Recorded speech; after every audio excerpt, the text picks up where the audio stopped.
ዘላለም አባት ቅዱስ እግዚአብሔር መንፈስ ሥጋ ነፍሳችንን ላንተ እናስገዛለን።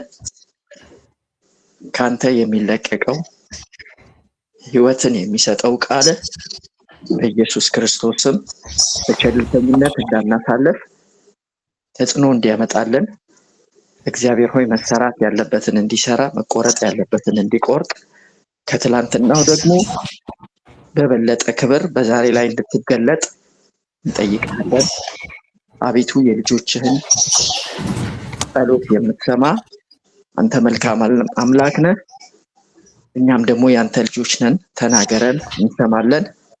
በዚህ መካከል ሊያውክ ሊረብሽ የሚመጣ የእግዚአብሔር ሉዓላዊነት ክብሩ ሊሸፍን የሚመጣ ማንኛውም መንፈሳዊም ሆነ ስጋዊ አሰራር በናዝሬቱ ጌታ በኢየሱስ ክርስቶስ ስም ጸጥና ረጭ እንዲል እጸልያለሁ።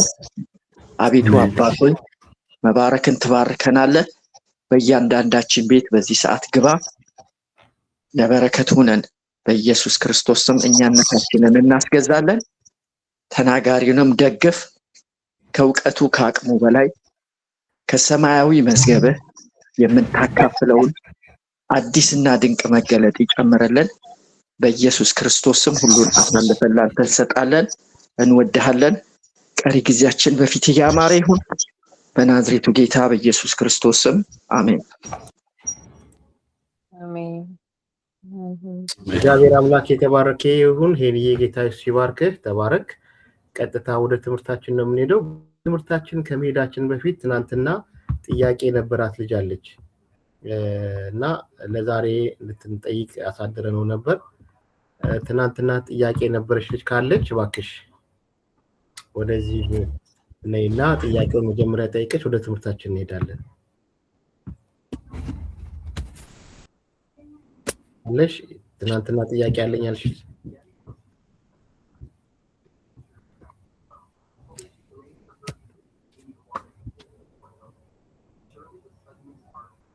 ትናንትና ጥያቄ ነበረኝ ያለች ልጅ አለች? ቶሎ ያለች አያዚ ወይስ አይ ቲንክ አልገባችም። ሌተር ተገባች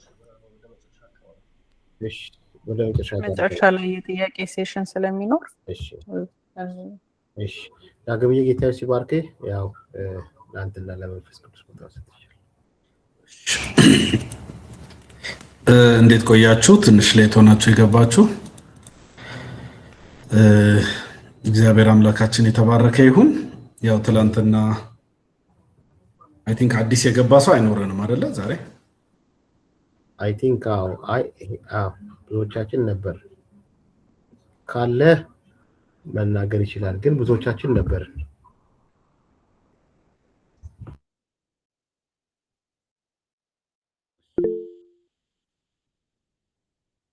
እሺ አንድ እጅ አለ መሰለኝ። ራስሽን ብታስተዋውቂን ወይም ብታስተዋውቅ ቤት ያደላ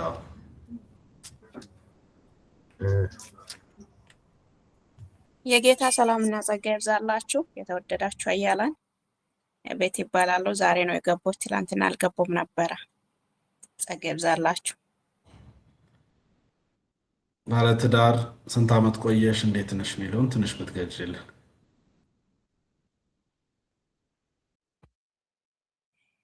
ባለትዳር አይደለሁም፣ ገና በእጮኝነት ውስጥ ነን ያለነው፣ አልተጋባንም። እሺ ቴንክ ዩ ቤት። እሺ ስለዚህ ሌላ ሰው የለንም፣ ስለዚህ መቀጠል እንችላለን። ጌታ የተባረከ ይሁን። ያው ትላንትና እንግዲህ እንደምታስታውሱት ጋብቻ ምንድነው የሚለውን ነገር ከማንነቱ ተነስተን በስልጣናችን ውስጥ ደግሞ ምናነሳቸውንም ጉዳዮች እያነሳን አንዳንድ ነገሮችን ተነጋግረናል። በዋናነት ያው እንደመነሻ ያደረግነው ያው ጋብቻ ጊዜያዊ እንደሆነና ዘላለማዊ እንዳልሆነ፣ ግን በዚህ ምድር ስንኖር ደግሞ ዘላለማችን ላይ ደግሞ ኢምፕሊኬሽኖች ያሉት እንደሆነ ተጽዕኖ የሚያደርግ እንደሆነ ልናስብ እንደሚገባን፣ ጊዜያዊነቱንም ሳንረሳ ክርስቶስ ደግሞ ዘላለማዊ ነው ወይም ክርስትናችን ዘላቂ ነው። ስለዚህ በዋናነት ይሄ ጊዜያዊ የሆነው የጋብቻ ህይወታችን ተጽዕኖ ሊደረግበት የሚገባው ዘላለማዊ ከሆነው ከክርስቶስ ጋር ካለን ግንኙነት ነው የሚሉ ሐሳቦችን አንስተን አይተናል። የጋብቻን ምንነት ስለመረዳት አንስተናል።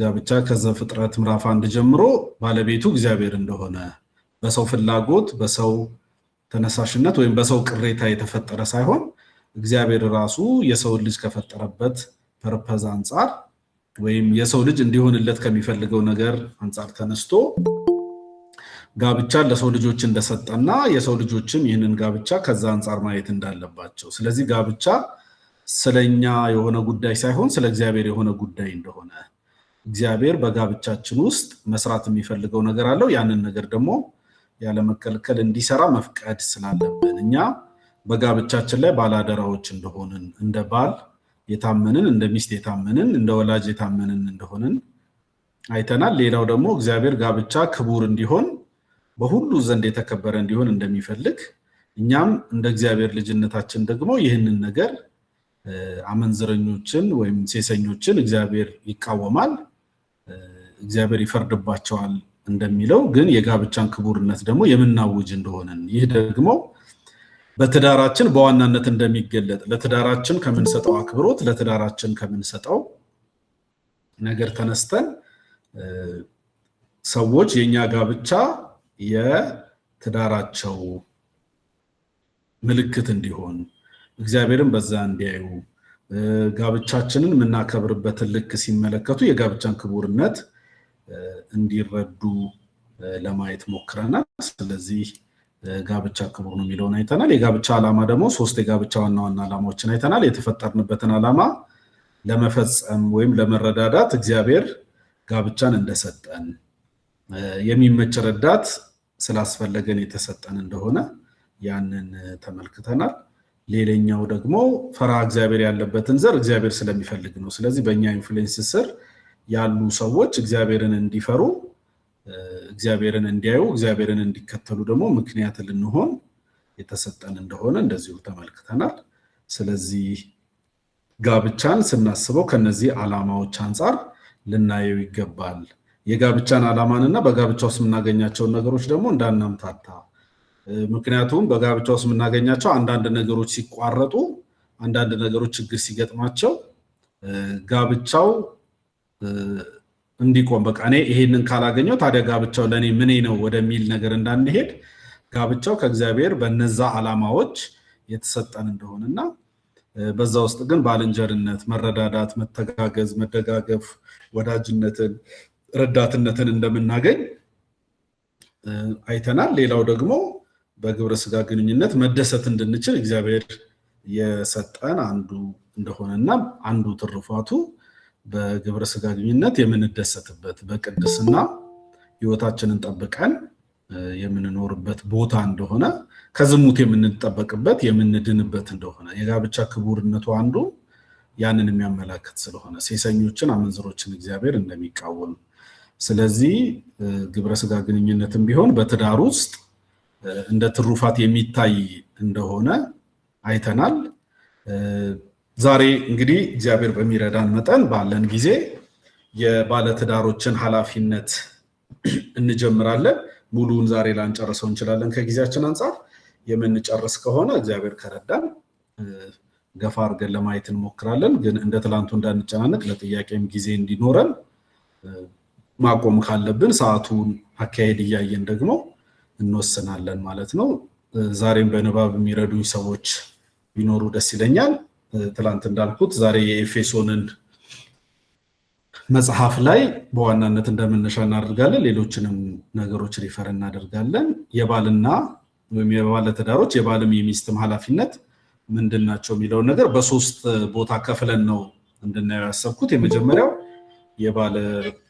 የባለትዳሮቹ የጋራ ኃላፊነታቸው ምንድነው ከሁለቱ ምን ይጠበቃል የሚለው ነገር እናያለን ከዛ ደግሞ በተናጠል ትኩረት ተሰጥቶት ደግሞ ባል ሊያተኩርበት የሚገባው ኃላፊነቱ እንደዚሁ ሚስት ልታተኩርበት የሚገባው ኃላፊነቷ ደግሞ ምንድነው የሚሉትን ነገሮች እናያለን በማንበብ የሚያግዘን ማን ይሆን ኤፌሶን ምዕራፍ ከቁጥር 21 ጀምሮ እስከ ቁጥር 33 ድረስ አንድ ሰው ያነብልናል። የመጽሐፍ ቅዱስንም ትርጉም ቢነግረን ጥሩ ነው።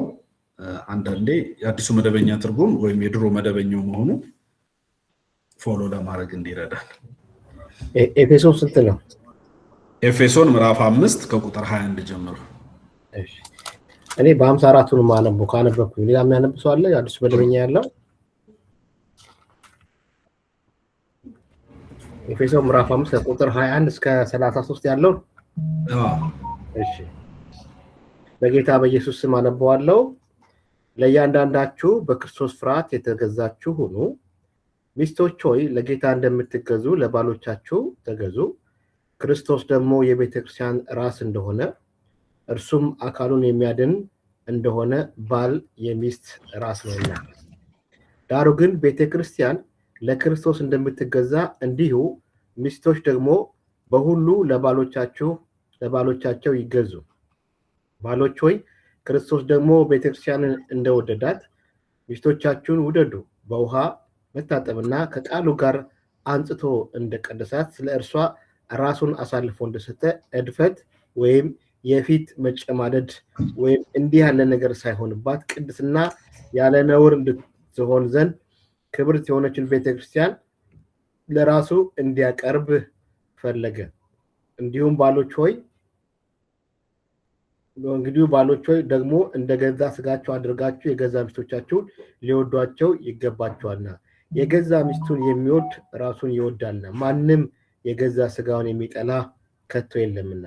ነገር ግን የአካሉ ብልቶች ስለሆንን ክርስቶስ ደግሞ ለቤተክርስቲያን እንዳደረገላት ይመግበዋል ይንከባከበውማል። ስለዚህ ሰው አባትና እናቱን ይተዋል፣ ከሚስቱም ጋር ይተባበራሉ፣ ሁለቱም አንድ ስጋ ይሆናሉ። ይህ ምስጢር ታላቅ ነው። እኔ ግን ይህን ስለ ክርስቶስና ስለ ቤተክርስቲያን እናገራለሁ። ሆኖም ከእናንተ ደግሞ እያንዳንዱ የገዛ ሚስቱን እንዲህ እንደራሱ አድርጎ ይውደዳት፣ ሚስቱም ባሏን ትፍራ። እሺ ተባረክ ሙሌ።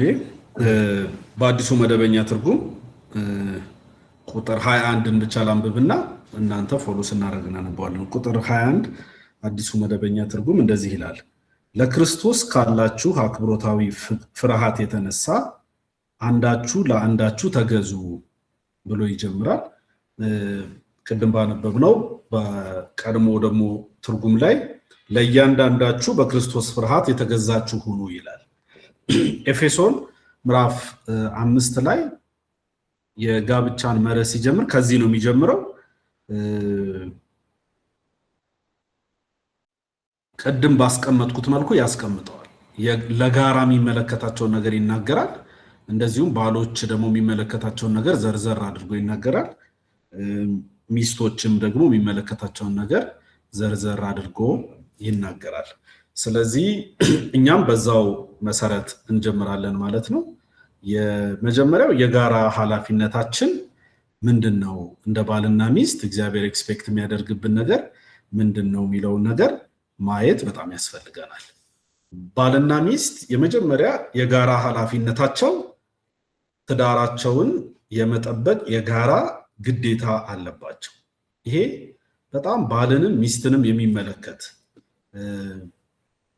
አንዱ አንዱን በጋብቻው መበላሸት ወይ በጋብቻው መጎዳት፣ በጋብቻው ተገቢ ባልሆነ መንገድ መሄድ አንዱ አንዱን የሚወቅስበት ሳይሆን ሁለቱንም በጋራ የሚመለከታቸው፣ ሁለቱንም በጋራ የሚያሳስባቸው።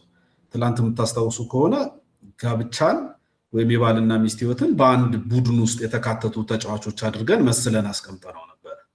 ስለዚህ ቡድኑ እንዲያሸንፍ ሁሉም የቡድኑ ተጫዋች የራሱን ኃላፊነት እንደሚወጣ፣ የቡድኑ መሸነፍ የሚመለከተው ያናደዳቸውን አጥቂ ወይም ያናደዳቸውን ተከላካይ ብቻ ሳይሆን ሁሉንም በቡድኑ አባላት ውስጥ የታቀፉትን ሁሉ እንደሚመለከት ሁሉ ጋብቻችን ውስጥ የሚፈጠረው የትኛውም ጉዳትም ሆነ መልካምነት የጋራችን ስለሆነ በጋራ ባልም ሚስትም ትዳራቸውን የመጠበቅ ኃላፊነት እንዳለባቸው መጽሐፍ ቅዱስ ይነግረናል። ቅድምም ባነበብኩት ክፍል ያንን ይላል። ትላንትናም ትንሽ ጠቀስ ለማድረግ ሞክረናል። ሚልኪያስ ምዕራፍ 2 ቁጥር 15 እግዚአብሔር ስለ ጋብቻ ሲናገር የተናገረው ነው። እኔ ላንብበውና እሱ ላይ የተወሰኑ ሐሳቦችን ከዚህ ሐሳብ ጋር አንስቼ እናገራለሁ። እንደዚህ ይላል። ከቁጥር 14 ጀምሮ ላንብበው። እናንተም ለምን ይህ ሆነ ብላችሁ ትጠይቃላችሁ። ይህ የሆነው የትዳር ጓደኛህን አጋርህንና የቃል ኪዳን ሚስትህን አታለሃታልና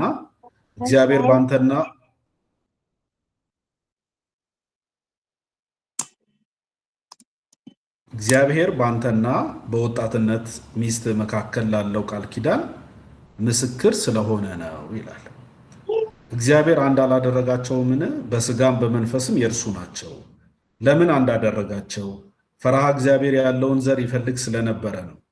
ስለዚህ በመንፈሳችሁ ራሳችሁን ጠብቁ፣ ከወጣትነት ሚስታችሁም ጋር ያላችሁን ታማኝነት አታጉድሉ። ፍቺን እጠላለሁ ይላል የእስራኤል አምላክ እግዚአብሔር። ልብሱንም በግፍ ድርጊት የሚሸፍነውን ሰው እጠላለሁ ይላል የሰራዊት ጌታ እግዚአብሔር። ስለዚህ በመንፈሳችሁ ራሳችሁን ጠብቁ፣ ታማኝነታችሁም አይጓደል ይላል።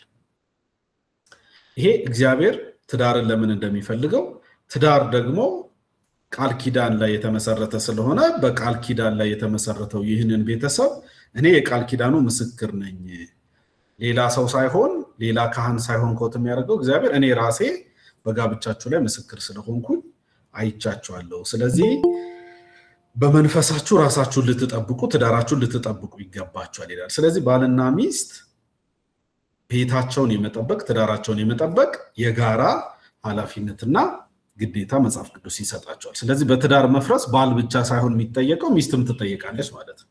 ወይም ሚስትም ብቻ ሳትሆን ባልም በተመሳሳይ ይጠየቃል ማለት ነው። ስለዚህ የጋራ ቤታቸውን በጋራ የመጠበቅ ኃላፊነት አለባቸው። ሁለተኛው የባልና የሚስት የጋራ ኃላፊነት አንዳቸው ለአንዳቸው የሚገባቸውን ነገር ማድረግ ነው። ይሄኛውንም አንድ ሰው ቢያነብልን አንደኛ ቆሮንቶስ ምዕራፍ 7 ቁጥር 3 ላይ ሐዋርያው ጳውሎስ ለቆሮንቶስ ሰዎች ከትዳር ጋር በተገናኘ በጻፈው መልእክት ውስጥ የሚገኝ ነው። ያወጣ ሰው ካለ ቢያነብልን አንደኛ ቆሮንቶስ ምዕራፍ 7 ቁጥር 3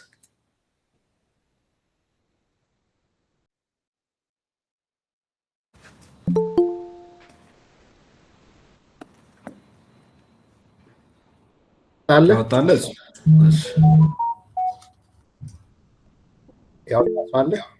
እሺ ቅድስት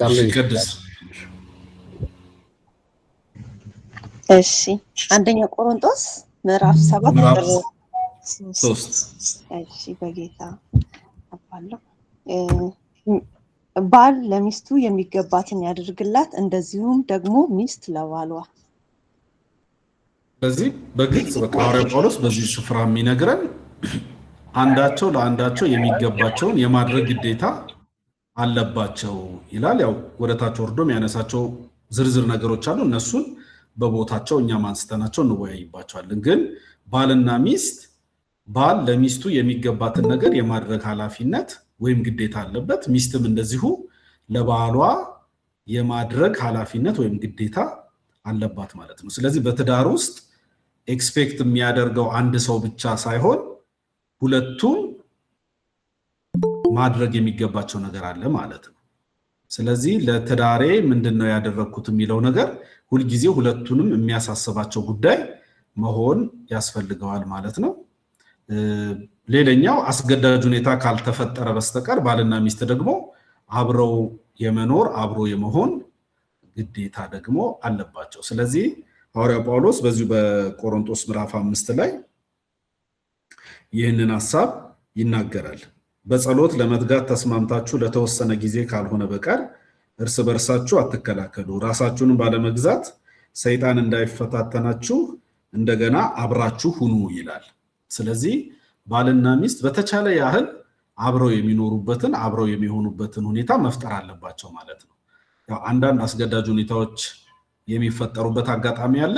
እነሱን ደግሞ እንዴት ማስተዳደር በተገቢ ሁኔታ ለትዳራችን ላይ ችግር በማይፈጥር መልኩ እንዴት ልናደርጋቸው ይገባል የሚለው እናስባለን። ግን መጽሐፍ ቅዱስ ባልና ሚስት አብረው መኖር እንዳለባቸው አብረው መሆን እንዳለባቸው ይህንን ነገር በተለይ ራሳቸውን ከሰይጣን ፈተና ለመጠበቅ ትዳራቸውን ለማዳን ይሄኛውም አንድ የጋራ ኃላፊነታቸው እንደሆነ መመልከት እንችላለን። አራተኛ የሚፈጠሩ ችግሮችን በተገቢው መልኩ የመፍታት ወይም በሚፈጠሩ ችግሮች አብሮ የመቆም ወይም በአንድ ወገን የመቆም ሁኔታ ያስፈልጋል።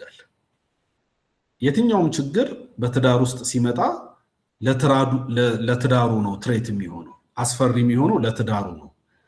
ይሄ እርስ በርስ የሚገጥማቸውን ችግር ብቻ ሳይሆን በትዳር ውስጥ የጋራ ሆኖ ስለዚህ አንዳቸው ተከላካይ አንዳቸው አጥቂ ሆኖ የሚቆሙበት ሳይሆን ሁለቱም የሚፈጠሩትን ችግሮች እንዴት ነው ልንፈታ የሚገባው፣ ይህ ችግር በምን አይነት መንገድ መፈታት አለበት ብለው ችግሩ በአንድ ወገን የሚቆም ባልና ሚስቱ ደግሞ በአንድ ወገን ቆመው ችግሩን አድሬስ የሚያደርጉ ችግሩን ለመፍታት አብረው የሚቆሙ መሆን እንዳለባቸው ማሰብ በጣም ያስፈልገናል።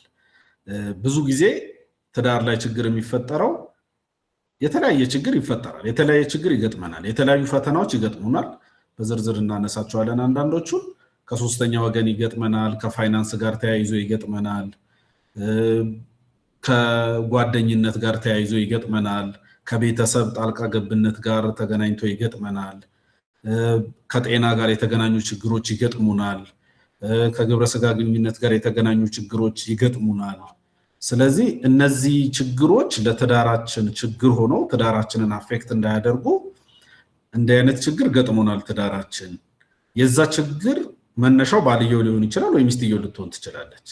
ስለዚህ ይሄንን ችግር እንዴት ነው አድሬስ የምናደርገው ብለን ችግሩን በጋራና በተገቢው መልክ እንዴት እንደምንፈታ ማሰብ ያስፈልገናል። ሌላ አምስተኛ ለልጆቻቸው ምሳሌያዊ ወላጅ ደግሞ መሆን ያስፈልጋቸዋል። ይሄ በቃ ከአንድ ክርስቲያን ቤተሰብ የሚጠበቅ ወይም ልጆቻቸው እንዲሆኑ የሚፈልጉትን ነገር በተግባር ማሳየት አለባቸው ማለት ነው። ይሄ ልጆች ስንል ቤት ውስጥ የሚኖር ማንኛውም ሰው ማለት ነው። አብሮን ከኛ ጋራ የሚኖር የትኛውም ሰው እንደ ባልና ሚስት ከኛ ትዳር ሊያ የሚገባው ነገር ምሳሌያዊ ህይወትን ነው። ልጆቻችንም ነገ ፈቀቅ ከማይሉበት የህይወት መስመር አንዱ በህይወት ያሳየናቸውን ነገር ነው። የምንነግራቸው ነገር ብዙ ላይሸከሙት ይችላሉ። ይሄው እንደምታውቁት ብዙ ነገር ላንሸከም እንችላለን። እኛም ሲነገረን ስንሰማ ብዙ ነገር አይደለም። አሁን ዛሬ ከምናወራው ነገር መቼም 100% ሁሉንም ነገር ላንሰማው እንችላለን። በየመሃሉ ዲስትራክትድ እንሆናለን። አንዳንዱ ነገር እንደምናስበው ልጆች ደግሞ ሲሆኑ ያ ስለሆነ ምሳሌያዊነት በተለይ ቤተሰብ ውስጥ በጣም አስፈላጊ ነው። ስድስተኛውና የመጨረሻው በጋራ ኃላፊነት ውስጥ የማነሳው የባልና የሚስት ግንኙነት የእርስ በርስ ግንኙነታቸው ከማንኛውም ሰብአዊ ግንኙነት አስበልጦ የማየት ግዴታ አለባቸው። የባልና የሚስት ግንኙነት በአንድ ደረጃ የሚያንሰው ግለሰቡ ከእግዚአብሔር ጋር ካለው ግንኙነት ብቻ ነው። ሰው ከእግዚአብሔር ጋር ያለው ግንኙነት የመጀመሪያና ግዴታው ነው። በሁለተኛ ደረጃ ግን የትኛውም ሰብአዊ ግንኙነት፣ የትኛውም የቢዝነስ ግንኙነት፣ የትኛውም የሥራ ግንኙነት፣ የትኛውም የአገልግሎት ግንኙነት ከባልና ሚስት ግንኙነት አይበልጥም ማለት ነው። የትኛውም ግንኙነት ሳክሪፋይስድ መሆን ካለበት ለዚህ ግንኙነት ሲባል ሳክሪፋይስድ መሆን አለበት ማለት ነው። ስለዚህ ይሄኛው የባልና የሚስቱ ግንኙነት ለየትኛውም ግንኙነት ዋጋ የሚከፍል መሆን የለበትም ማለት ነው። ስለዚህ አስፈላጊ ሆኖ በሚገኝበት ቦታ ሁሉ ሌሎች ግንኙነቶቻችን ለዚህኛው ግንኙነት ሲባል ዋጋ ሊከፍሉ ይገባል እንጂ የባልና የሚስት ግንኙነት ከማንኛውም ሰብአዊ ግንኙነት አስበልጠው የማየት ግዴታ የባልና የሚስት የጋራ ኃላፊነት ነው። ስለዚህ ባልና ሚስት ትዳራቸውን ሲመሩ ይሄ ነገር ሁለቱም የሚመለከታቸው ነገር እንደሆነ ማሰብ ያስፈልጋል ማለት ነው። ስለዚህ ትዳራቸውን መጠበቅ፣ የሚገባቸውን ነገር ማድረግ፣ አብሮ በሚችሉት ልክ አብሮ ለመኖር መታገል፣ የሚፈጠሩ ችግሮችን አብሮ አድሬስ ማድረግ፣ ለልጆቻቸው ምሳሌ መሆን ሰብአዊ ግንኙነት አስበልጦ የማየት ግዴታ አለባቸው ማለት ነው።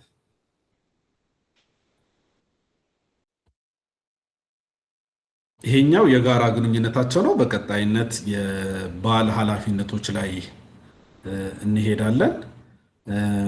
ሜቢ አሁን በጣም ትኩረት አድርጌ ባሎች ላይ አተኩሬ ስለምናገር እዚህ ያላችሁ ባሎች በጣም በትኩረት እንድትሰሙኝ አደራ ማለት ፈልጋለሁ። ኢንኬዝ የመጀመሪያው ላይ ድንገት የሚነሳ ነገር ይኖራል። በጣም ትኩረት አድርገን እዚህ ውስጥ ስለምንገባ ሰፊ ነገር ውስጥ እንገባለን። የተለየ ሐሳብ ልታነሱታለ ወይስ ልቀጥልና መጨረሻ ላይ ሁሉንም ሐሳቦች አንድ ላይ እንስማቸው?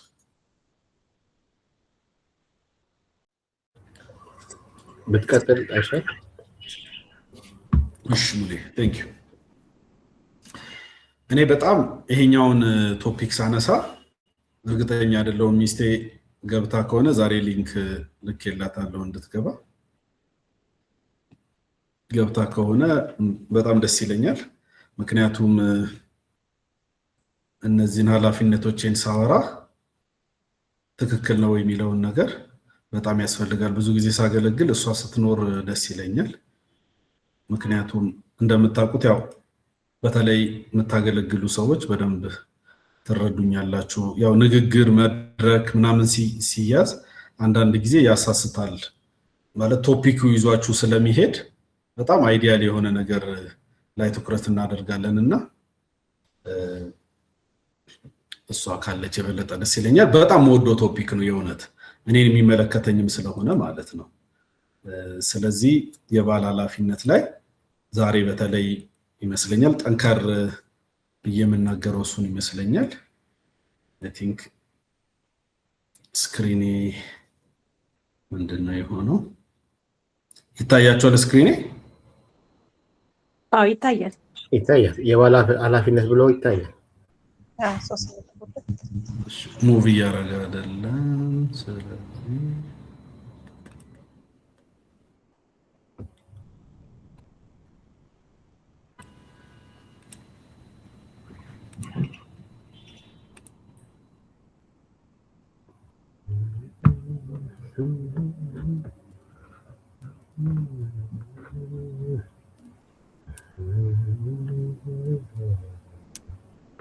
ስለዚህ አሁን በትክክል ይታያል አይደል?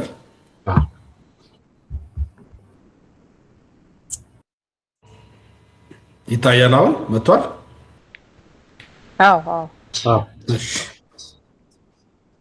እንግዲህ ቅድም በኤፌሶን ምዕራፍ 5 ላይ ሲነበብ እንደሰማችሁት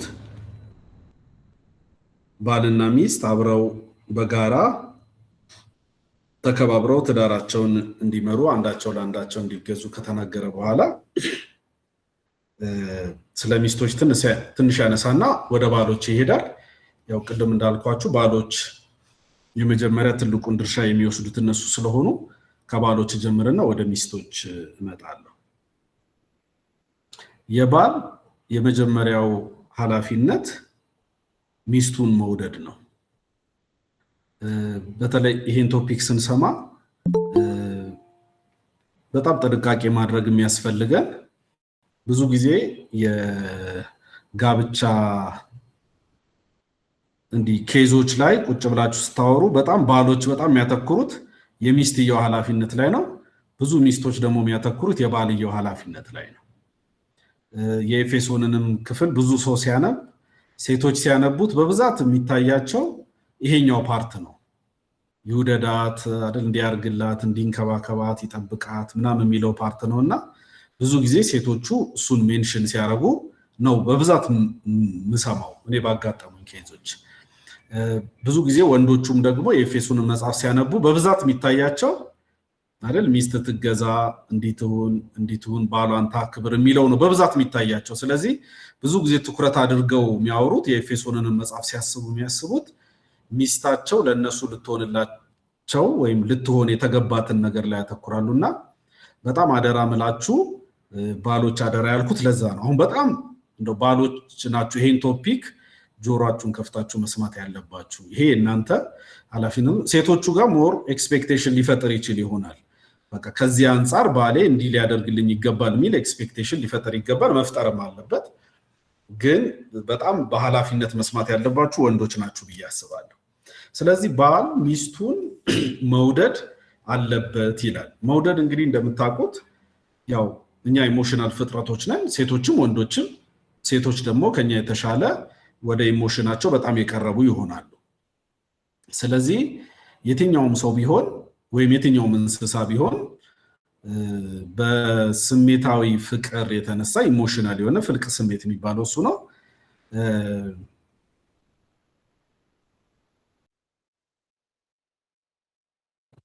በተለይ የጾታዊ ግንኙነትን ስናየው በጣም ኢሞሽናል የሚያረግ ፓርት አለው። ኢሞሽናል አታችመንት ይፈጥራል ከሆኑ ሰዎች መካከል ከተለዩ ሰዎች መካከል ወደ በኋላ በጣም ሪኮመንድ አደርጋለሁ የመኃልየ ዘሰሎሞንን በተለይ ከኛ ትዳር ኤክስፒሪየንስ ተነስቼ በጣም ባልና ሚስቶች በጣም ማጥናት ያለባቸው የመጀመሪያው የመጽሐፍ ቅዱስ ክፍል መኃልየ ዘሰሎሞን ነው ብዬ አምናለሁ። እኔ በጋራ በጣም በተለይ ይሄ በለመድነው መልክ ሳይሆን መጽሐፉ በተጻፈበት መልክ ማለት ነው።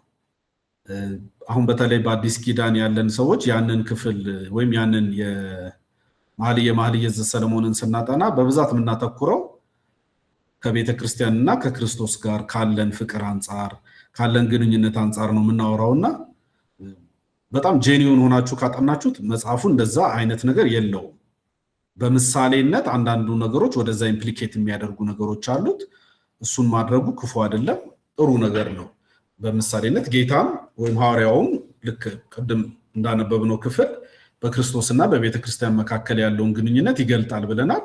እኛም የጋብቻ አንዱ ዓላማ ያንን ለዓለም ማሳየት ነው ስለምንል በዛ መልኩ ማንጸባረቁ ችግር ባይኖረውም ግን ቴክስቱን ግን ደግሞ እንደ ቴክስት ታማኝ ሆነን ስናነበው በዋናነት ያንን ያወራልና ምን ልላችሁ ነው ወደዛ የሄድኩት ስለ ባል ሚስቱን ስለሚወድበት ፍቅር ስናወራ ከብዙ ሴቶች መካከል ከብዙ እህቶች መካከል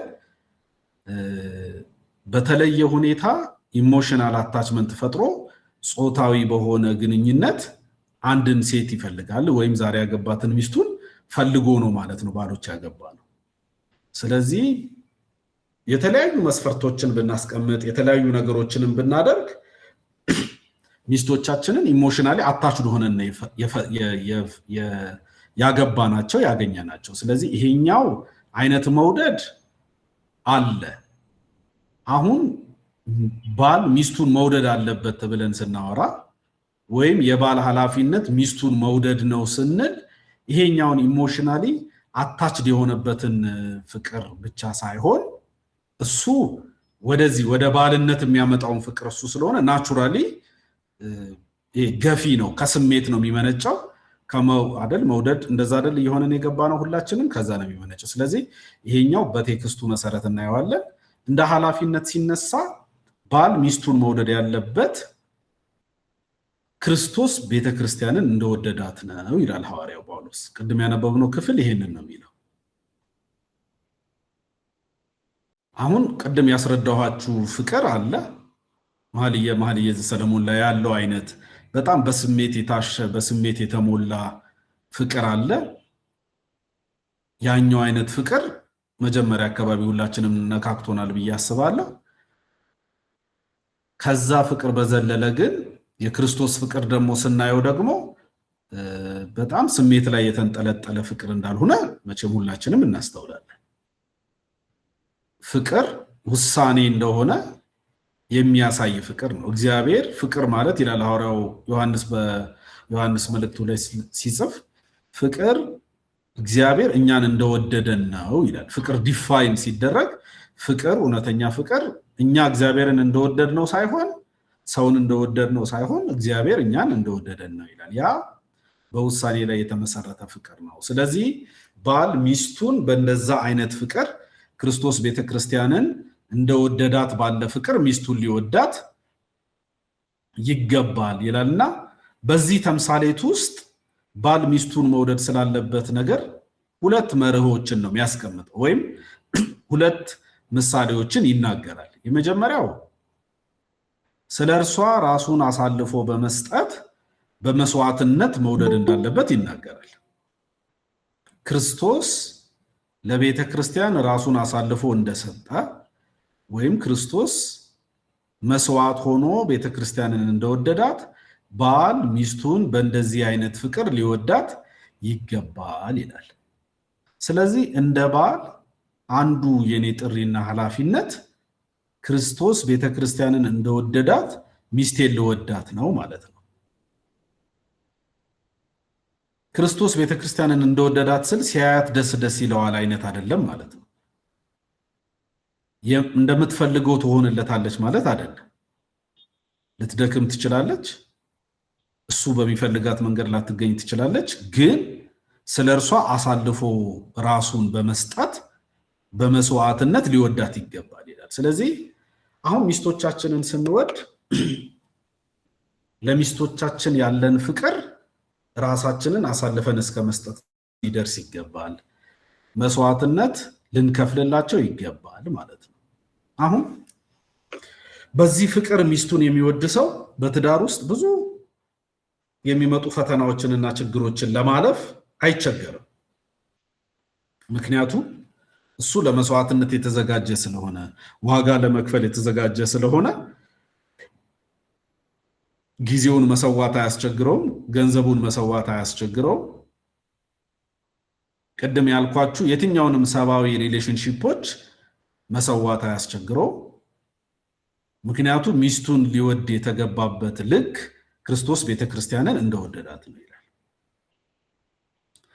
ሁለተኛ እዛው ኤፌሶን ላይ የሚያነሳው የተለየች ሆና እንድታድግለት ዋጋ ከፍሎ መንከባከብና መጠበቅ አለበት ይለናል። ከቁጥር 25 ጀምሮ ላንብብላችሁ። እንደዚህ ይላል፣ ባሎች ሆይ ክርስቶስ ቤተክርስቲያንን እንደወደዳትና ራሱንም ስለ እርሷ አሳልፎ እንደሰጠ እናንተም ሚስቶቻችሁን ውደዱ። በቃሉ አማካኝነት በውሃ አጥቦ በማንጻት እንድትቀደስ እንዲሁም ጉድፍ ወይም የፊት መጨማደድ ወይም አንዳች እንከን ሳይገኝባት ቅድስትና እንከን አልባ የሆነች ክብርት ቤተክርስቲያን አድርጎ ለራሱ ሊያቀርባት ነው።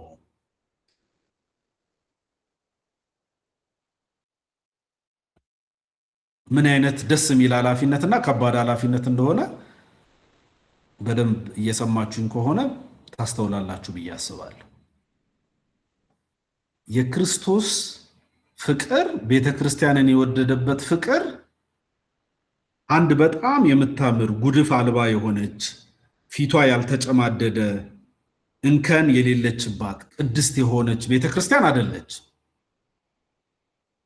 ነገር ግን ክርስቶስ ቤተክርስቲያንን የወደዳት እርሱ የሚፈልጋት ጉድፍ የሌለባት የፊት መጨማደድ የሌለባት አንዳች እንከን ሳይገኝባት ቅድስትና እንከን አልባ የሆነች ክብርት የሆነች ቤተክርስቲያንን ለራሱ ሊያቀርባት ፈልጎ ወደዳት ይላል። ስለዚህ ክርስቶስ አንድ በጣም ያማረች ውብ የሆነች ቤተክርስቲያን ሳይሆን ያየው ያቺ እንድትሆንለት ሙሽራው እንድትሆንለት የፈለጋትን ነገር ሊያደርጋት በሚያስችል ፍቅር ነው የወደዳት ማለት ነው አይደል? በውሃ በማጠብ በቃሉ በማንጻት አማካኝነት አጥቦ አስተካክሎ መጨማደዷ ጠፍቶ ከፊቷ መኮራመቷ ጠፍቶ ቆሻሻዋ ተነስቶ ጉድፏ ተነስቶ እጅግ ውብ የሆነችና የምታምር ቤተክርስቲያንን ለማየት ለራሱ ለማየት ያንን ነው የወደዳት። በዛ ልክ ነው የወደዳት ነው የሚለን መጽሐፍ ቅዱስ። ስለዚህ ባል ሚስቱን መውደድ አለበት ስንል ቤተክርስቲያን ክርስቶስን እንደወደዳት ነው ሊወዳት የሚገባው ስንል ይህንን ነው እያልን ያለ ነው ማለት ነው። ሚስቱ ዛሬ ያለችበት ሁኔታ አለ።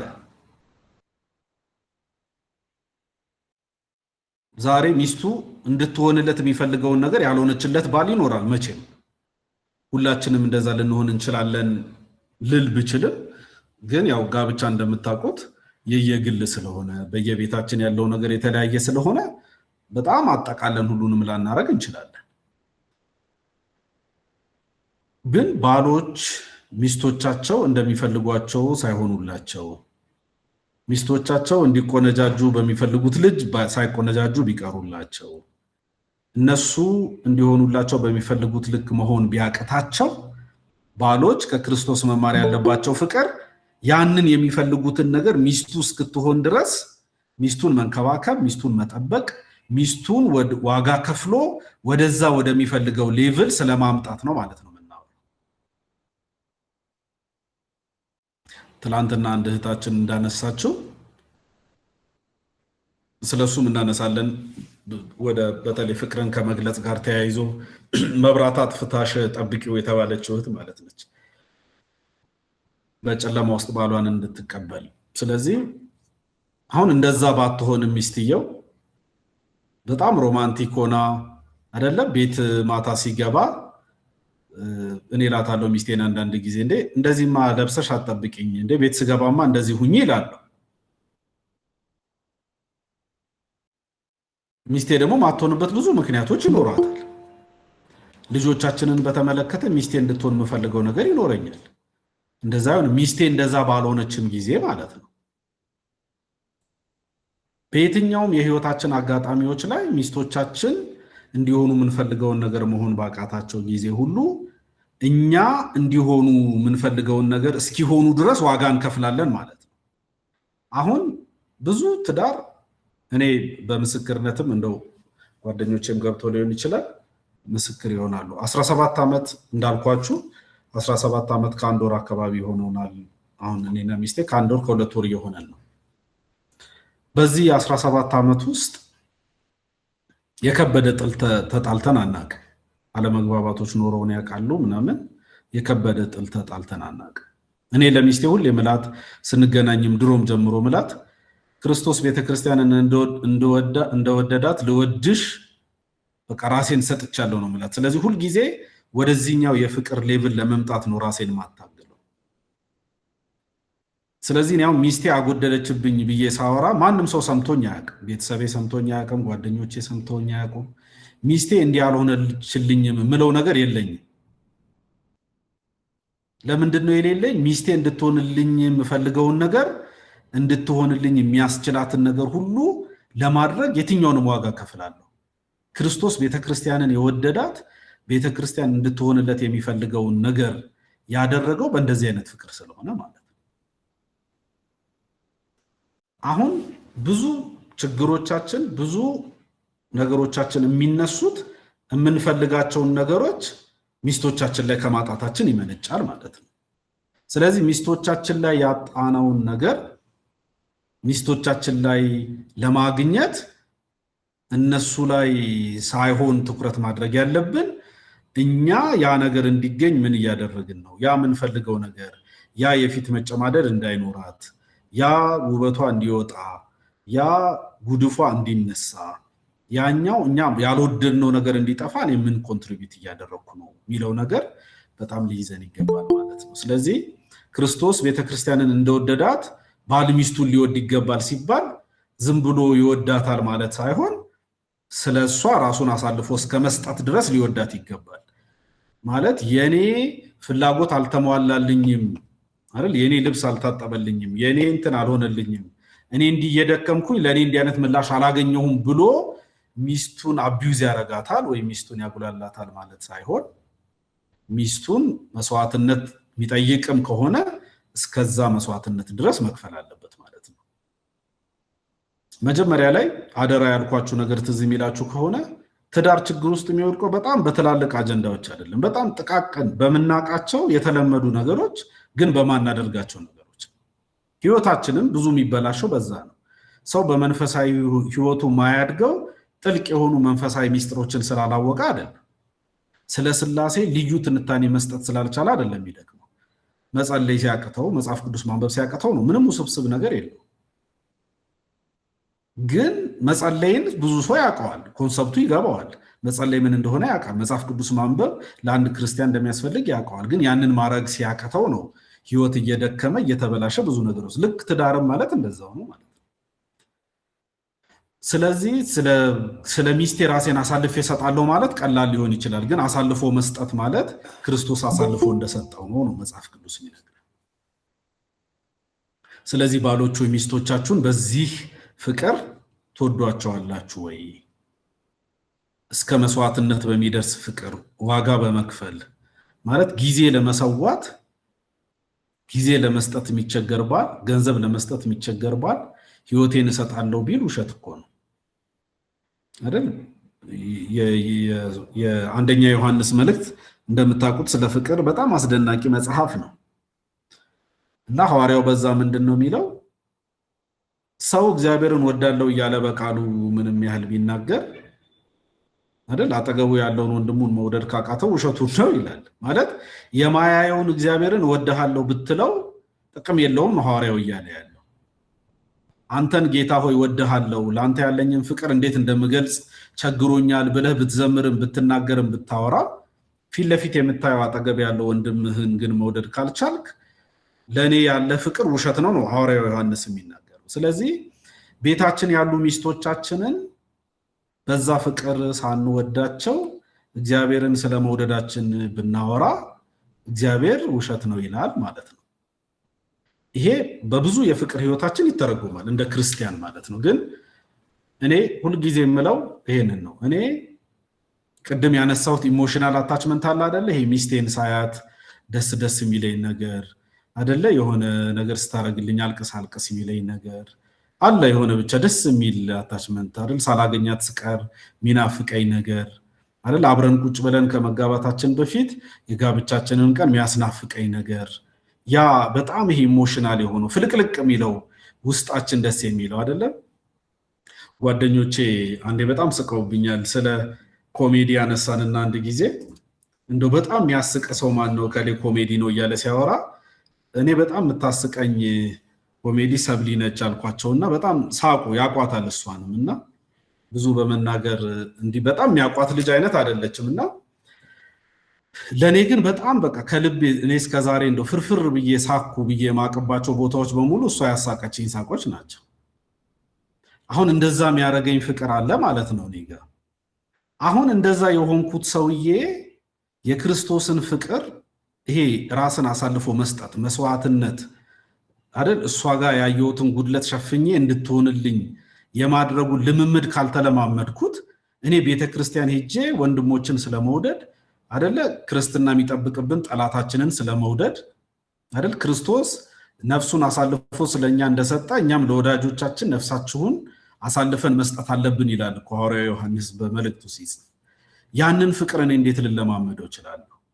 ሰብሊጋ መግለጥ ያቃተኝ ፍቅር ሰብሊጋ ዋጋ መክፈል ያቃተኝ ሰው ኢሞሽናሊ አታችድ የሆንኩባት አይደለ ልጆች የወለደችልኝ እንደሚባለው እንግዲህ እግዚአብሔር ስለሆነ ልጆችን የሚሰጠው አብራኝ ብዙ የህይወት ምዕራፎችን የከፈለች ብዙ ጉድለቶቼንና ድካሞቼን የምታቅ የሸፈነች አይደለ እቺን ሚስቴን መውደድ ካቃተኝ ለሷ መስዋዕት መሆን ካቃተኝ ራሴን ለሷ አሳልፌ መስጠት ካቃተኝ የኔ የክርስቶስን ፍቅር የምንለማመደው የት ነው ማለት ነው። ስለዚህ ባል ሚስቱን መውደድ ያለበት በእንደዚህ አይነት ፍቅር ነው ማለት ነው።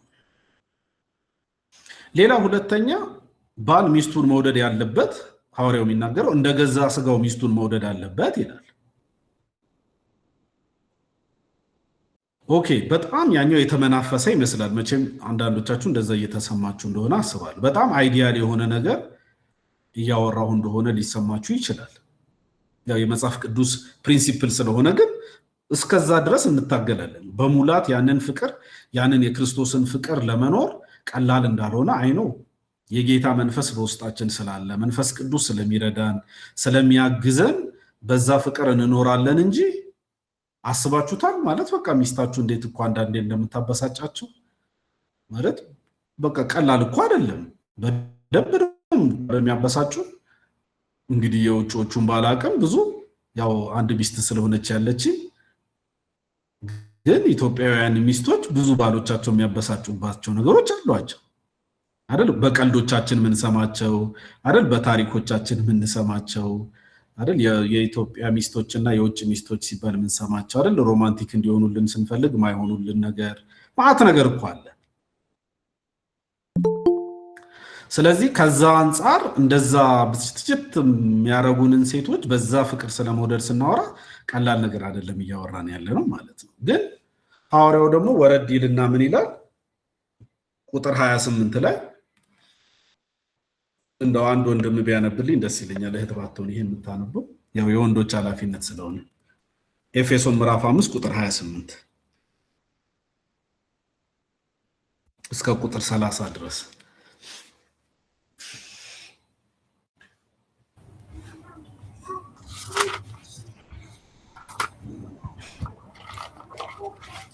ሙሌሽ እሺ ያንተ ብቻ ነው የሚታየው።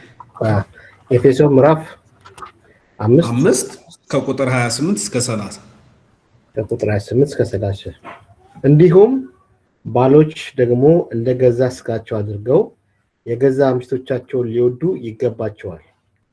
የገዛ ሚስቱን የሚወድ ራሱን ይወዳልና ማንም የገዛ ስጋውን የሚጠላ ከቶ የለምና። ነገር ግን የአካሉ ብልቶች ስለሆንን ክርስቶስ ደግሞ ለቤተ ክርስቲያን እንዳደረገላት ይመገበዋል ይንከባከበውማል። ቀጥል። በቃ እኛ የክርስቶስ አካል ብልቶች ነንና ብሎ ይጨርሳል። አሁን ሁለተኛው ደግሞ ያነሳው በቃ እንደ ክርስቶስ ቤተክርስቲያንን እንደወደዳት ውደዷት ይልና ሁለተኛ ደግሞ መጥቶ እንደገዛ ስጋው ደግሞ ሚስቱን ሊወዳት ይገባል ይላል። አሁን እንግዲህ ሰው የገዛ ስጋውን እንዴት ነው የሚወደው ነው በዚህ ተምሳሌት ውስጥ ማሰብ የሚያስፈልገው።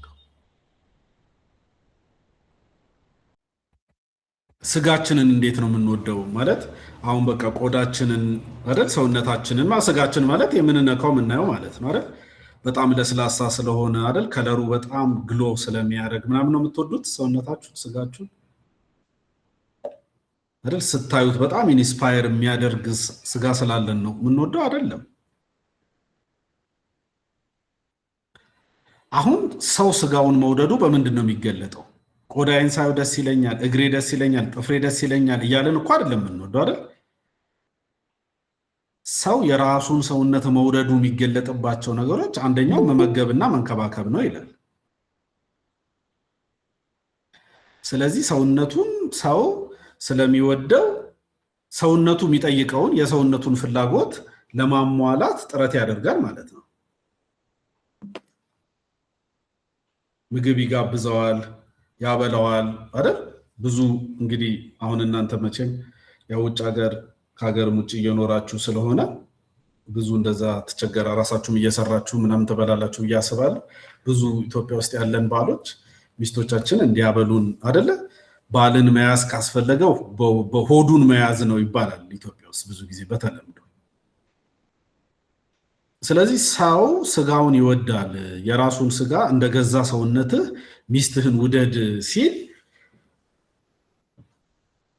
ሰውነትህን እንዴት ነው የምትወደው ነው በቃ ምንም ውስብስብ አይደለም። ሚስትን የመውደድ ጉዳይ ዝም ብሎ አይዲያል የሆነ ነገር ስሜታዊ የሆነ ነገር አይደለ? የሆነ ውስብስብ የሆነ ነገር ሳይሆን በቃ አንተ የገዛ አካልህን እንደምትወደው ሚስትህን ልትወዳት ይገባል ነው የሚለው።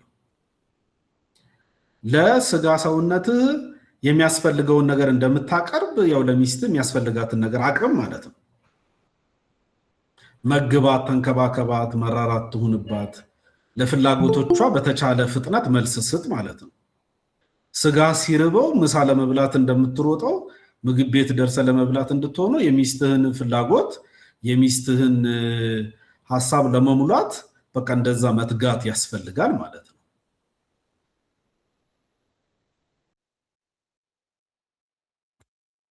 ስለዚህ ሚስቶቻችንን ምን ያህል እንመግባቸዋለን፣ ምን ያህል እንንከባከባቸዋለን አይደል? ሲጎዱ ምን ያህል ትሪት እናደርጋቸዋለን። ስጋችን ሲጎዳ የሚሰማን ፔን አለ አይደል? እጃችን ሲጎዳ ፊልም እናደርገው ፔን አለ አይደለ? የሚስቶቻችን ጉዳት ምን ያህል ፊል እናደርገዋለን አይደል? ሰውነታችን ላይ የሥራ ጫና ሲበዛበት ፊል እናደርገዋለን። ሰውነታችንን ልናሳርፈው እንፈልጋለን አይደል? ልንንከባከበው እንፈልጋለን። ሳውና ስቲም ይዘነው እንገባለን አይደል? ማሳጅ ይዘነው እንገባለን አይደል? ጃኩዚ ውስጥ እንከተዋለን ሪላክስ እንዲያደርግ ማለት ነው። ስለዚህ ሚስቶቻችን እንደዛ አይነት ስሜት ሲሰማቸው ምንድነው እያደረግንላቸው ያለ ነው? ስለዚህ ሰው የገዛ ስጋውን የሚጣላ ሰው የለም። የራሱ ጉዳይ በቃ ዝም ብሎ ደክሞታል እኮ ሰውነቴ ዛሬ አይባልም ማለት። ልክ እንደዛው የሚስቶቻችንን በዛ ደረጃ ልንረዳቸው ፍላጎቶቻቸውን ልንሞላ ይገባናል ማለት ነው። ያው ይህ ፍቅር እንግዲህ መቼም ስሜታዊ መውደድ ሊሆን ዋዥቃል፣ ይነሳል፣ ይደብረናል፣ ቅር ይለናል አይደል? እናዝናለን፣ ማይሞሉልን ነገሮች ይኖሩናል። ስለዚህ ይሄኛው ነገር በጣም በሆነ ስሜት ላይ የተንጠለጠለ ከሆነ በጣም ይዋዥቃል ማለት ነው።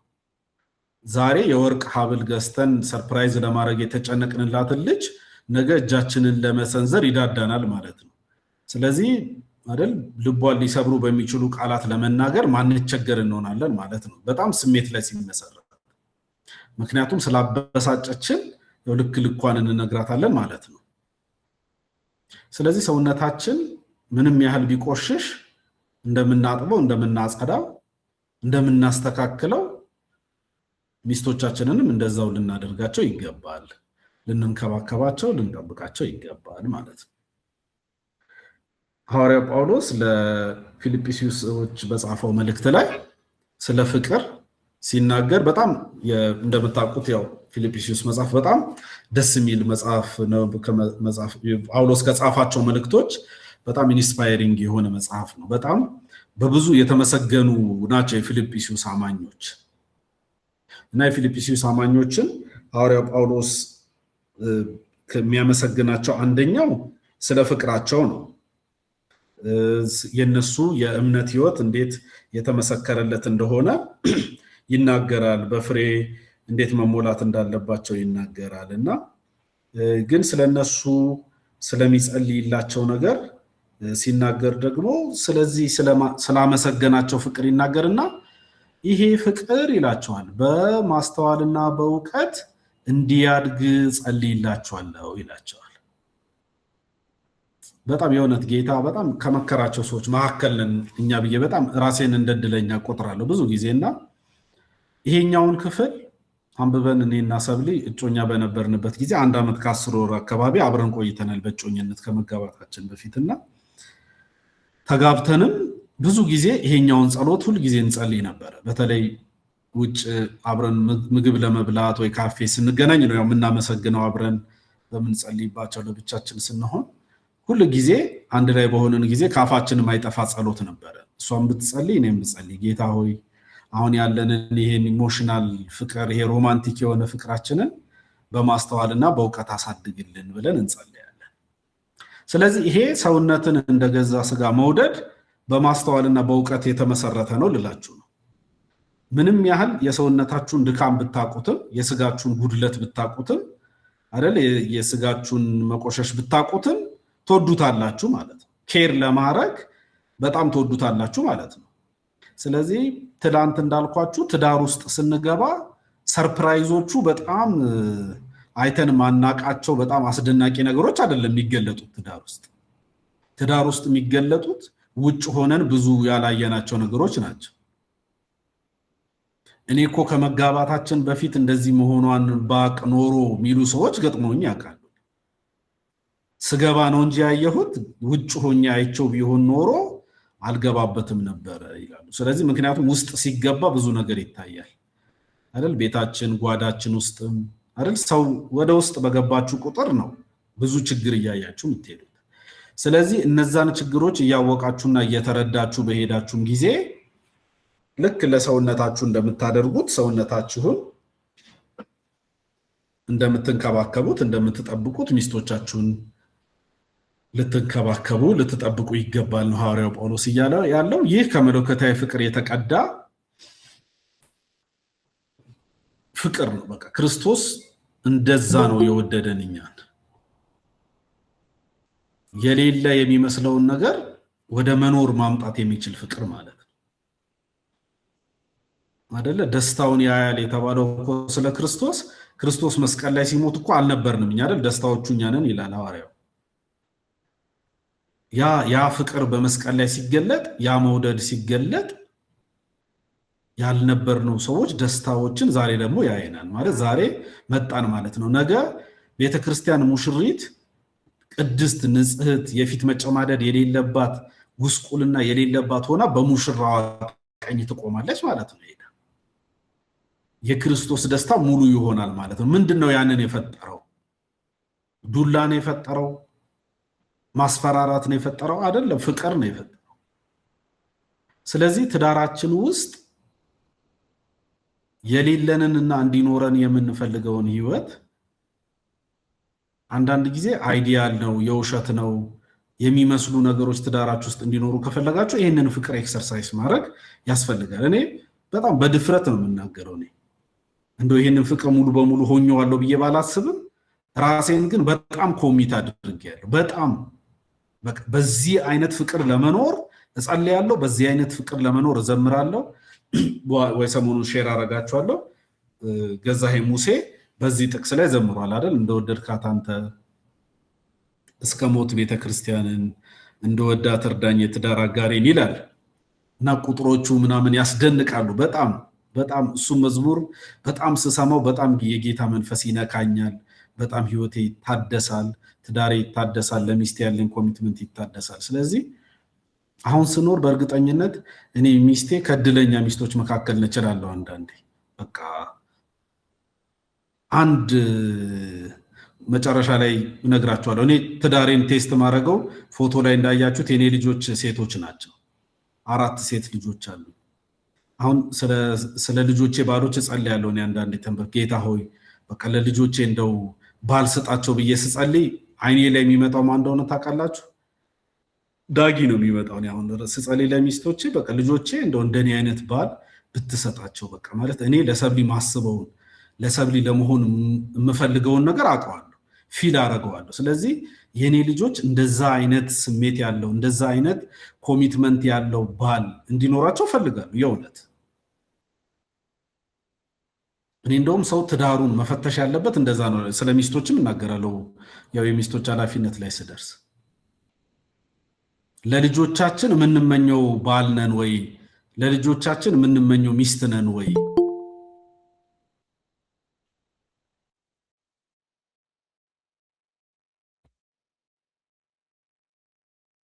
አሁን ይድኔ አንድ መዝሙሩ ላይ እንደዛ ይላል ስለ በኔ ተገለጥ በኔ ታይ ሚል አንድ መዝሙሩ ላይ ይላል ማለት ወደ ሌሎች አልጠቆም ይላል አይደል በኔ ላይ ታይ ሚል አንድ ስንኝ ያለችው መዝሙሩ ላይ ሲዘምር ማለት ክብሩን አሳየን ሲሉኝ አይደል ኢየሱስን አሳየን ሲሉኝ ጌታን አሳየን ሲሉኝ ወደ ሌሎች አልጠቆም ያው እዛ ጋር እየሰራ ነው እዛ ጋር አለ ብዬ አልበላቸውና በኔ ህይወት ያንተን ክብር ላሳያቸው ሚላን የጌታን ክብር ለማየት የሚናፍቅ መዝሙር አለ አሁን ስለ ባል ሞዴል ስናስብ የሆነ ሰው ከሆነ አእምሯችን ላይ የሚመጣው እኛ ባል ሆነን በደንብ ማሰብ አለብን ማለት ነው እኛ ያንን ባል መሆን አለብን ማለት ነው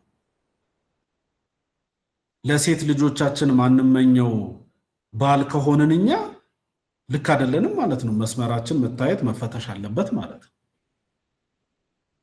ለልጄ እንደ እንትና አይነት ባል ስጠው ብለን ምናስብ ከሆነ ምንጸልይ ከሆነ ችግር ነው ማለት ነው ስለዚህ ጌታ በረዳን መጣን ይሄንን ፍቅር ስለዚህ የኔ ሚስት አይ ቲንክ ምታቋት አይመስልኝ እጹቤ ታውቃታለች አይ ቲንክ አንዴ ተገናኝተዋል ብዬ አስባለሁ እንደው ያው በጣም ስለማታወራ ፊት ለፊት ወጣ ታወራም እንጂ በጣም ደስ ብሏት የምትኖር ሚስት ነች በጣም እርግጠኛ ሆኜ ነው የምናገረው እንኳን አገባሁት የምትለው ባል እንደሆንኩኝ ማለት ነው አሁን በጣም ስለ ራሴ ልኮራ ወይ ራሴን የሆነ ነገር ቢልድ ላረግ ሳይሆን ላይፍ ስለሆነ ሼር እያደረግን ያለ ነው የእውነት ስለሆነ ሼር እያደረግን ያለ ነው ይህ አይነት ፍቅር ለሚስቶቻችን ራሳችንን ኮሚት አድርገን ወስነን በዚህ ፍቅር ሚስቶቻችንን ከወደድን በጣም ወንድሞቼ እርግጠኛ ሆኜ የምነግራችሁ ምን ወደው ትዳር ይኖረናል ኢንጆይ የምናደርገው ትዳር ይኖረናል የለም ምንለው ነገር ቤታችን ውስጥ አፕን ያደርጋል ገንዘብ ሊሆን ይችላል ሪሶርስ ሊሆን ይችላል የኮሙኒኬሽን ኢሹ ሊሆን ይችላል ያው ወደፊትም ስንሄድ እናወራለን በግብረ ስጋ ግንኙነት መጣጣም ሊሆን ይችላል ምንም በሉት ይሄ ፍቅር የማይፈጥረው ነገር የለው በጣም አስደናቂ ነገር ትዳራችን ውስጥ የመፍጠር ጉልበት አለው ስለዚህ ባል ሌሎች ኃላፊነቶችንም አወራለሁ ይሄን ኃላፊነቱን ፕሮፐርሊ ከተወጣ ቤቱ እኔ 90% በላይ ጥሩ ይሆናል ትዳሩ ጥሩ ይሆናል የሚል ፐርሰናል እምነት አለኝ እኔ ብዙ የራሴ ድካሞች አለ ብዙ እግዚአብሔር ረድቶን እንደሆነ ባምንም የኔ ትዳር እንዴት ጥሩ ሆነ ብዬ ሳስብ በዚህ ሌቭል ያህል ኮሚትድ መሆኔን ሳስብ ክርስቶስ ቤተክርስቲያንን እንደወደዳት ሚስቴን ለመውደድ ሳስብ እኔ ለገዛ ሰውነቴ ለገዛ ስጋዬ ለዚህ ደካማ ስጋ ማረጋቸውን ነገሮች እያሰብኩኝ ለሚስቴ እንደዛ ለመሆን ሳስብ ብዙ ነገሮች በኔ ህይወት አፕን አድርገዋል፣ በኔ ትዳር አድርገዋል።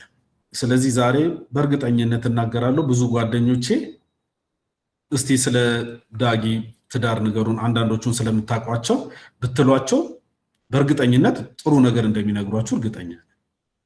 እነሱ ጥሩ ባልና ሚስት ናቸው፣ ይዋደዳሉ። ዛሬ ድረስ ቤተሰቦቼ ይሉኛል፣ ጓደኞቻችን ይሉናል 17 ዓመት ኖረን እጮኛማች እኮ ነው ዛሬ የምትመስሉት ይሉናል።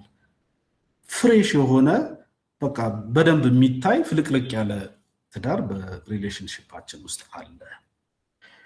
ስለዚህ ባል የመጀመሪያው ኃላፊነቱ ሚስቱን መውደድ ነው። እንዴት ይውደዳት? ክርስቶስ ቤተክርስቲያንን እንደወደደ። እንዴት ይውደዳት? እንደገዛ ስጋው ሚስቱን ይውደዳት። ስለዚህ ምሳሌዎቹ ቀላል ናቸው። ክርስቶስ እኔን እንዴት ነው የወደደኝ ብሎ ስለራስ ማሰብ፣ ስጋዬን እንዴት ነው የምወደው ብሎ ማሰብ ማለት ነው። ከኛ ያልራቁ ምሳሌዎችና ምልክቶች ነው የተሰጠን። ስለዚህ ሚስቶቻችን ጋር ያለንን ፍቅር በዚህ ኢቫሉዌት እያደረግነው ብንሄድ ጥሩ ነው ብዬ አስባለሁ። ስለዚህ በሁኔታ ላይ ያልተመሰረተ ነገር ግን ከሁኔታ በላይ ሁኔታን የመፍጠር አቅም ያለው ፍቅር በትዳር ውስጥ የማይሰራው ተአምር የለም ብዬ አምናለሁ። ሁኔታ ላይ ካልተመሰረተ፣ የሚስቴ አለባበስ ላይ ካልተመሰረተ፣ የሚስቴ አካላዊ ሁኔታ ላይ ካልተመሰረተ ፍቅሬ ሚስቴ ለኔ ከምታደርገው ነገር ጋር ያልተመሰረተ ይሄ ፍቅር በትዳራችን ውስጥ ከሁኔታ በላይ ልዩ ነገሮችን ትዳራችን ውስጥ መፍጠር አለበት። እኔ በግልጽ ነው መነግራት ሚስቴ እንድትሆንልኝ የምፈልገውን ነገር እኔ የተለየ እንደዚህ እንዲያላረክሽልኝም ብዬ ሚስቴን አላስጨንቅም። ምክንያቱም እንደዚህ እንዲሆን እፈልጋለሁ፣ እኔ እንደ ባል እንዲህ ብታረጊልኝ ደስ ይለኛል እላታለሁ። ግን ራሴን ኮሚት ያደረኩት ያንንም ባታረግልኝ ግን ይሄኛውን ፍቅር ሳላጓድለት ልሰጣት ስለሆነ አሁን ምንም እንደ የጎደለው ነገር እንዳለው አይነት ባል አይሰማኝም። አሁን ሚስቴ አጎደለችብኝ የምለው ነገር ፊል አላደርግም። ኤክስፔክቴሽንን ማኔጅ ስላረኩም ብቻ ሳይሆን ያለ ሁኔታ ወይም በሁኔታ ላይ ያልተመሰረተውን ፍቅር ለመኖር ስትራግል ስለማድረግ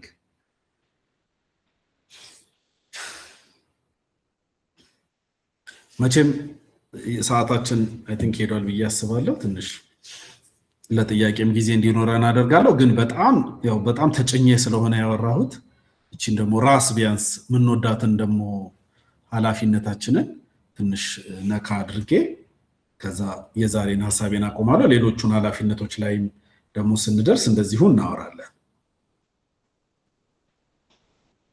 በኤፌሶን 5 ምዕራፍ 23 ላይ አሁን ያልኳችሁን አይነት መስዋዕትነት የሚከፍል የሚደክም በቃ እንክብካቤ የሚያረግ የሚሮጥ የሚገባ የሚወጣ አይነት ባል ብቻ ሳይሆን ደግሞ የባል ኃላፊነት ደግሞ የሚስቱ ደግሞ ራስ ነው ይላል፣ የቤቱ ራስ ነው ይላል።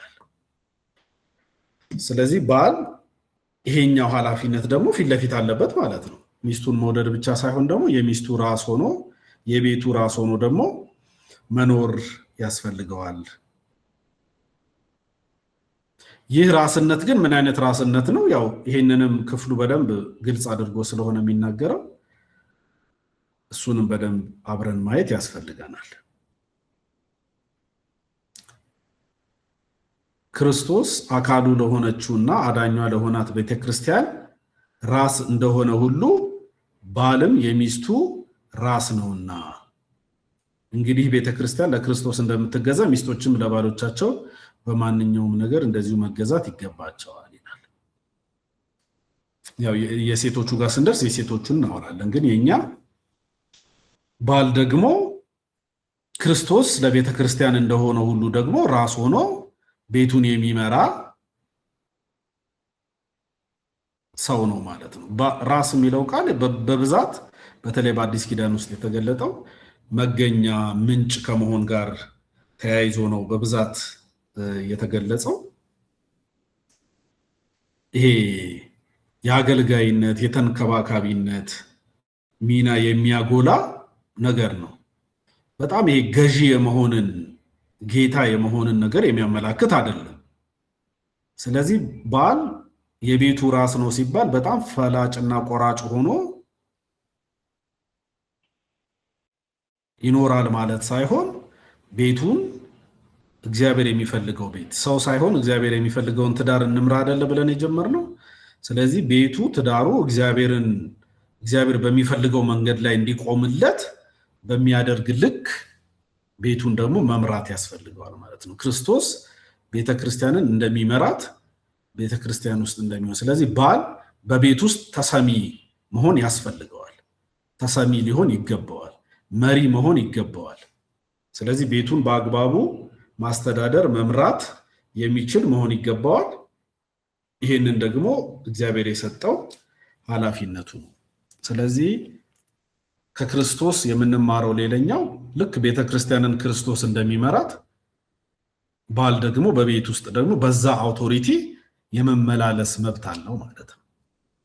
ስለዚህ ይሄ አንድ የባል ሁለተኛው ኃላፊነቱ ነው ማለት ሚስቱን የራሷ ጉዳይ ብሎ የሚተዋት ሳይሆን የሚስቱ ራስ ነው ማለት ነው። የሚያስተዳድራት እሱ ነው ማለት ነው። ስለዚህ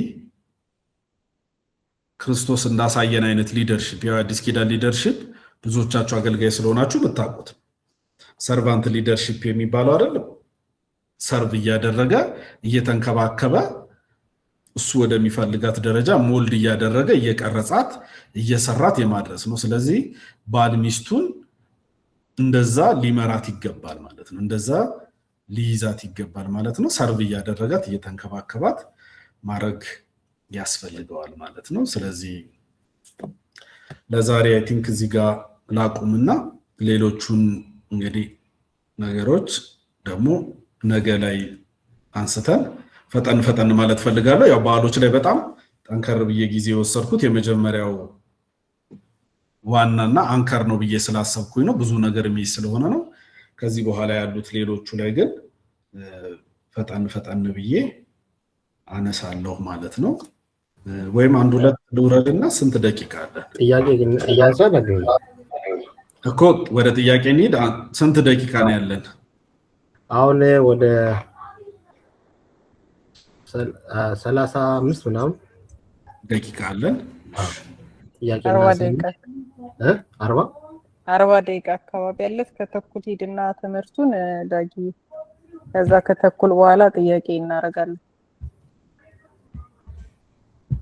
አይሻልም? እሺ ዳጊ ይሰማል? እንችላለን። ይሰማኛል። እሺ ሌላው ሶስተኛው ቤተሰቡን በመልካም ደግሞ ማስተዳደር አለበት። ይሄ የአንድ ባል ትልቁ ኃላፊነቱ ነው። ቤተሰቡን፣ ልጆቹን፣ ሚስቱን፣ እሱ ቤት ውስጥ የሚኖሩትን በሙሉ በተገቢው መልክ ማስተዳደር በጣም አስፈላጊ ነው። ቤተሰብን በመልካም ማስተዳደር ስንል በሁሉም የህይወት ዘይቤዎች ላይ የሚገለጥ መሆን አለበት ማለት ነው። በሁሉም አቅጣጫ ቤተሰቡ የተሻለ ወይም የሚገባው ስፍራ ላይ እንዲደርስ ይሄ ዋና ገጸ ባህሪ ዋና ተዋናይ እንደምንለው ያንን ድርሻ የሚወጣ ነው ማለት ነው። ስለዚህ ልጆቹ የተሻሉ ልጆች እንዲሆኑ በሁሉም አቅጣጫ ሚስቱ የተሻለች እንድትሆን በሱ ጥላ ስር የሚተዳደሩ ሰዎች በሙሉ ወደዛ እንዲደርሱ መንገድ እያሳየ ምሳሌ የሆነ የሚያሳይ ነው። በአንደኛ ጢሞቴዎስ ምዕራፍ 4 ላይ ስለ ኤጲስቆጶስ ወይም ቤተክርስቲያንን እንዲመራ እንዲያገለግል ስለሚመረጥ ሰው ሲናገር ልጆቹ ታዛዥና አክባሪ አድርጎ በማሳደግ የገዛ ቤተሰቡን በአግባቡ የሚያስተዳድር ሊሆን ይገባዋል ይላል። ይሄ የአንድ ክርስቲያን ባል ኃላፊነት ነው ማለት ነው። ቤተሰብን በመልካም ማስተዳደር፣ ልጆችን እግዚአብሔርን የሚያከብሩ፣ ሰውን የሚያከብሩ፣ ሰው የሚወዱ አድርጎ ማሳደግ፣ ምሳሌ መሆን። ይሄ ደግሞ በንግግር እንደምታውቁት ቅድም እንዳልኳችሁ ነው። የሰው ህይወት በንግግር ብዛት አይቀየርም። የሰው ልጅ የሚቀየረው በምሳሌነት ነው። ስለዚህ ራሱን ምሳሌ እያደረገ በማቅረብ ቤተሰቡን በመልካም ማስተዳደር ያስፈልገዋል። ሌላው ባል ያው ሚስቱን ማክበር አለበት። ቅድም በስፋት ካነሳ ነው ጋር ነው። ይሄ ከአምላክ የተሰጠችው ድንቅ ስጦታው መሆኗን መገንዘብ ማለት ነው። ስለዚህ የሰብአዊነት፣ የሴትነት፣ የሚስትነት፣ የእናትነት፣ የአጋርነት፣ የረዳትነት ክብርን በሙሉ የሚጨምር ነው ማለት ነው። ይሄ ተግባራዊ በሆነ መልኩ ህይወቷ ላይ ተጽዕኖ በሚያመጣ ደረጃ ሚስቱን ማክበር አለበት። ሴት ልጅ እንደምታውቁት ያው ዘር ታበዛለች አይደለ? ሴት ልጅ አይደለ? ሴት ልጅ በባዮሎጂካል ፍጥረቷም እሱ ነው አይደለ? አይደል? ወንድ ልጅ ዘር ሲሰጣት በሷ ሰውነት ውስጥ በሷ ማህፀን ውስጥ ደግሞ ያ ልጅ አይደል እንዴት እንደሆነ በማይገባን መልኩ ተዋዶ ተፈጥሮ በስቶ አይደለ ሰው ሆኖ ደግሞ ሲወጣ እናየዋለን። ስለዚህ ባል ሚስቱን ሲያከብራት ሚስቱ መልሳ እሷን ማክበር በጣም ቀላል ይሆንላታል። ብዙ ከባድ አይሆንላትም። እሱ እንደውም የሰጣትን አክብሮት በብዙ አብዝታ ልትሰጠው የምትችልበትን ሁኔታ በትዳር ውስጥ እናያለን። ያንን ነገር በደንብ አይተናል። ስለዚህ ለባሏ የሚኖራት አክብሮትና ፍቅር እንዲያድግ እንዲበዛ የሚያደርጋት ባሏ ለሷ የሚያሰጣት ነው። ይሄኛውን ሐዋርያው ጴጥሮስ በምዕራፍ 3 ቁጥር 7 ላይ ይህንን ነገር በግልጽ ይነግረናል ማለት ነው። ባሮች ሆይ እናንተም ደግሞ ጸሎታችሁ እንዳይደናቀፍ በኑሯችሁም ሁሉ ለሚስቶቻችሁ አስቡላቸው፣ ደካማ ፍጥረቶች ስለሆኑና የሕይወትንም በረከት አብረዋችሁ ስለሚወርሱ አክብሯቸው ይላል። ስለዚህ ሚስት ደካማ ፍጥረት ነች ወይም ደግሞ ሴንሲቲቭ ነች። ስለዚህ ለሚስቶቻችሁ አስቡላቸው፣ አክብሯቸው፣ ከእናንተ ጋር የሕይወትን በረከት አብረዋችሁ የሚወርሱ ስለሆኑ አክብሯቸው፣ ውደዷቸው አይደል? ጸሎታችሁ ፍሎ እንዲያደርግ ሕይወታችሁ እንዲሆን ይላል። ስለዚህ ሚስቶችን ማክበር የኛ ኃላፊነት ነው ማለት ነው። ስለዚህ ባሏ የሚያከብራት ሚስት በቤተሰቦቿ ዘንድ ሊሆን ይችላል፣ በሱ ቤተሰቦች ዘንድ ሊሆን ይችላል። በጓደኞቹ ፊት የተከበረች ሴት ለመሆን ማትቸገር ሴት ትሆናለች። ብዙ አክብሮትንም ለመመለስ ማትቸገር ትሆናለች። ስለዚህ የሚስቶቻችን ፍቅር፣ አክብሮት በስቶ እንዲመጣልን ከፈለግን ይህንን ኃላፊነት በአግባቡ መወጣት ያስፈልገናል። ሌላው እንግዲህ ከሚስቶቻችን ጋር ስንኖር ያው በማስተዋል አብረን መኖር ደግሞ ያስፈልገናል። በጥንቃቄ መኖር ደግሞ ያስፈልገናል። ይህንን በዛው በአንደኛ ጴጥሮስ ላይ የምታገኙት ሐሳብ ነው። ሴት ልጅ ከወንድ ልጅ ይልቅ በኢሞሽን የመመራት ወይም ኢሞሽናል የመሆን ተፈጥሯዊ ዝንባሌ አላት።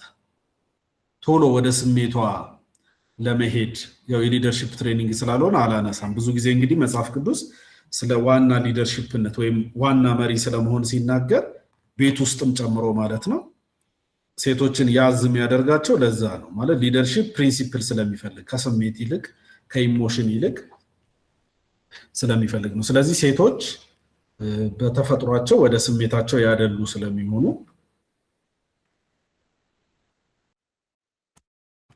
ባል ለሚስቱ ሊይዝ የሚገባው አመለካከት ስለሚስቱ ሲያስብ ከሷ ጋር ስለሚኖራት ነገር ሲያስብ ከዚህ ላይ ተነስቶ ከዚህ መንጭቶ ነው ማለት ነው። ከሷ ጋር እንዴት ነው ብሎ ማሰብ አለበት ማለት ነው። ጥንቃቄ ይጠብቅሃል አይደል? ማስተዋል ይጋርድሃል እንደሚል የምሳሌ መጽሐፍ ማለት ነው። ስለዚህ ከሚስቶቻችን ጋር ስንሆን በጥንቃቄ መኖር፣ በማስተዋል መኖር ያስፈልገናል ማለት ነው። ኢሞሽናቸውን ፕሮፐርሊ ማኔጅ ማድረግ ያስፈልገናል ማለት ነው። ስለዚህ ሆርሞናቸው ሲቀያየር ስሜታቸው አብሮ ይቀያየራል አይደለ? ደካማ ፍጥረቶች ናቸው ወይም ሴንሲቲቭ ናቸው፣ በጣም ስስ ናቸው፣ ለመጎዳት ቅርብ ናቸው፣ ለመደሰት ቅርብ ናቸው አይደለ? ለምሳሌ እንግዲህ እዚህ ያላችሁትን ስንቶቻችሁን እንደሚገልጽ ባላቅም እኔ አንድ ከምታወቅበት ነገር አንዱ ሚስቴን ሰርፕራይዝ በማድረግ ነው የምታወቀው። እሱንም አነሳለሁ ወደ በኋላ ምን እንደምናደርግ አነሳለሁ። እና አሁን አበባ ስልክለት ሚስቴ የምትደሰተውን ደስታ አውቀዋለሁ። አሁን እኔ ያኛው አይነት ደስታ የለኝም ማለት ነው። ስለዚህ ሚስቶቻችን የሚደሰቱበትን ነገር ስናየው አንዳንድ ጊዜ ገርሟቸው ያውቃል ማለት ይሄ ነገር ይሄን ያህል ያስደስታል እንዴ የምንለው ነገር እኛ ወንዶች ለሴቶቹ ደግሞ የተለየ ደስታ ፈጥሮ እናየዋለን። ለኛ ደግሞ ብዙ ስሜት ያልሰጠን ነገር ደግሞ ሚስቶቻችንን ሲያስለቅስ ደግሞ እናገኘዋለን። ስለዚህ እንደዚህ አይነት ሞር ወደ ኢሞሽናቸው ያደሉ ስለሆኑ በጥንቃቄ ከነሱ ጋር ልንኖር ይገባናል ይላል። ሌላው ባል ለሚስቱ ለትዳሩ ያው የታመነ ባል ደግሞ መሆን ያስፈልገዋል ማለት ነው። በሁሉም አቅጣጫ መታመን አለበት ባል ለሚስቱ። ይሄ በጣም ክሪቲካል የሆነ ፖይንት ነው። ብዙ ጊዜ ታማኝነትን ስናስብ ዝሙት ጋር ወይ ከምናምን ጋር ነው ብዙ ጊዜ የምናገናኘው። ነገር ግን እንደሱ ሳይሆን ባል በሁሉም ነገር ለሚስቱ የታመነ ሰው መሆን አለበት። ያንንም ይጨምራል። የጾታዊ ግንኙነትን በደንብ የሚጨምር ይሆናል። ይሄኛውን በምሳሌ ምዕራፍ 5 ላይ ቅድም ባነበብነው የልጅነት ሚስትን ማታለል የለብህም ታማኝ መሆን አለብህ በሚለው በሚልኪያስ መጽሐፍ ላይ እነዚህን እናገኛለን። ስለዚህ ለሷ ምቾት የማይሰጧትን እንቅስቃሴዎች በሙሉ ማስወገድ ያስፈልገዋል ብዬ አስባለሁ። እንደ እግዚአብሔር ሰው በማስተዋል ማረም አስፈላጊ ነው ብዬ አስባለሁ። ስለዚህ ለሚስቱ ታማኝ መሆን ከሚስቱ የሚደብቀው ነገር የሌለው ባል መሆን እንደማለት ነው። ስለዚህ የትም ቦታ ጋር ሲሆን የትም ቦታ ሲሄድ ሚስቴ ባልሰማችኝ ሚስቴ ባታቅ የማይል ለሚስቱ እጅግ የታመነ ሰው መሆን በጣም ያስፈልጋል። በተለይ ቅድም እንዳነሳሁት ሌሎቹንም ነገሮች ቢያካትትም በተለይ ከተቃራኒ ጾታ ጋር በተገናኘ ባል ለሚስቱ እጅግ የታመነ መሆን አለበት። በጣም ለሚስቱ ምቾት የማይሰጥ የትኛውም ግንኙነት መቋረጥ አለበት። ባሏ የእርሷ ብቻ እንደሆነ በልበ ሙሉነት ሊሰማት በሚችል ደረጃ መኖር አለባት። አንድ ሚስት ባሏ የሌላ ሰው እንደሆነ የምታስብበት የልብ ክፍተት እስካይፈጠርባት ድረስ ያኛውን ኮንፊደንስ የሚፈጠር አይነት ታማኝነት ከኛ ይጠበቃል።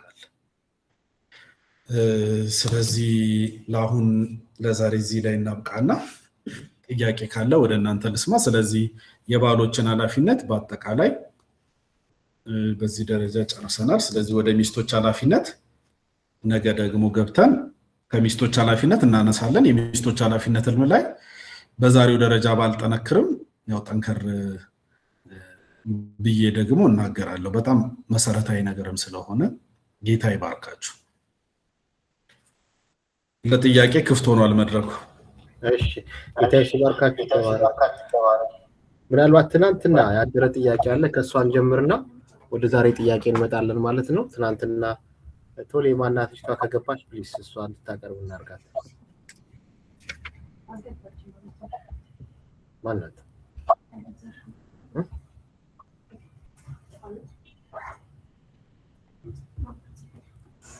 እሺ የገባች አይመስለኝም እሷ ያየው ነው እዚህ ጋር። እሺ ስለዚህ ማንኛውም ጥያቄ ካለ አሁን ማቅረብ ይቻላል። እጅ እያወጣችሁ አስተማሪያችን በሚመራን መሰረት ጥያቄ እያቀረብን የተወሰነች ደቂቃ ደግሞ በጥያቄ እናሳልፋለን። ጌታ ይባርካችሁ።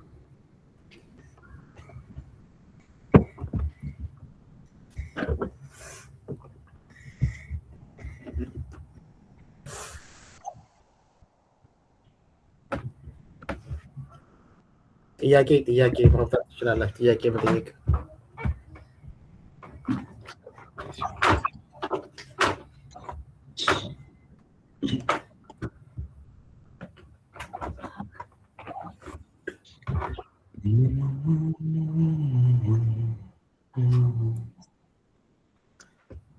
ጥያቄ ያለው የለም?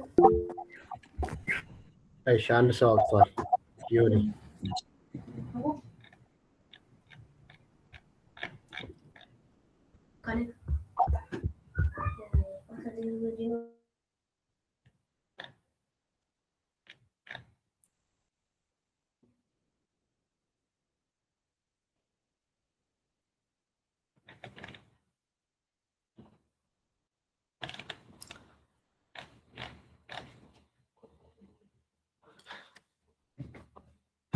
ያወጣ ሰው አለ? የሚያወራ ሰው አይታይም። ዮኒ አውጥቶ የነበረው ከንተስ በስተት ነው መሰለኝ። ኦኬ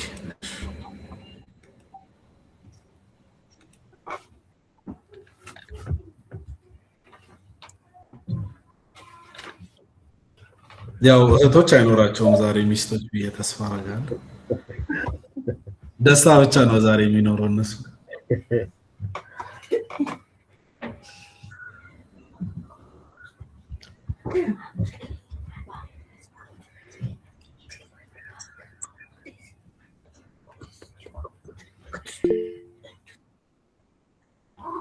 አንድ ሰው እጅ አውጥቷል። እሺ አሪያሽ ነው።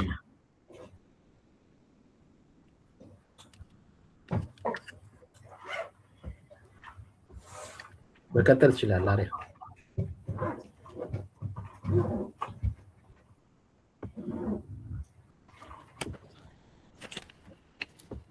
ሚውት ነው መሰለኝ ድምጽ አሪያ ሚውት ነው ክፈተው እንትን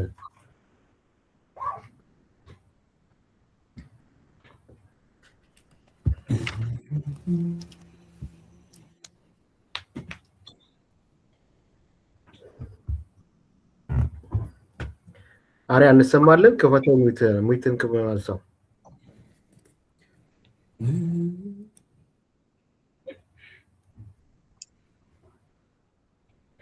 አልቻለም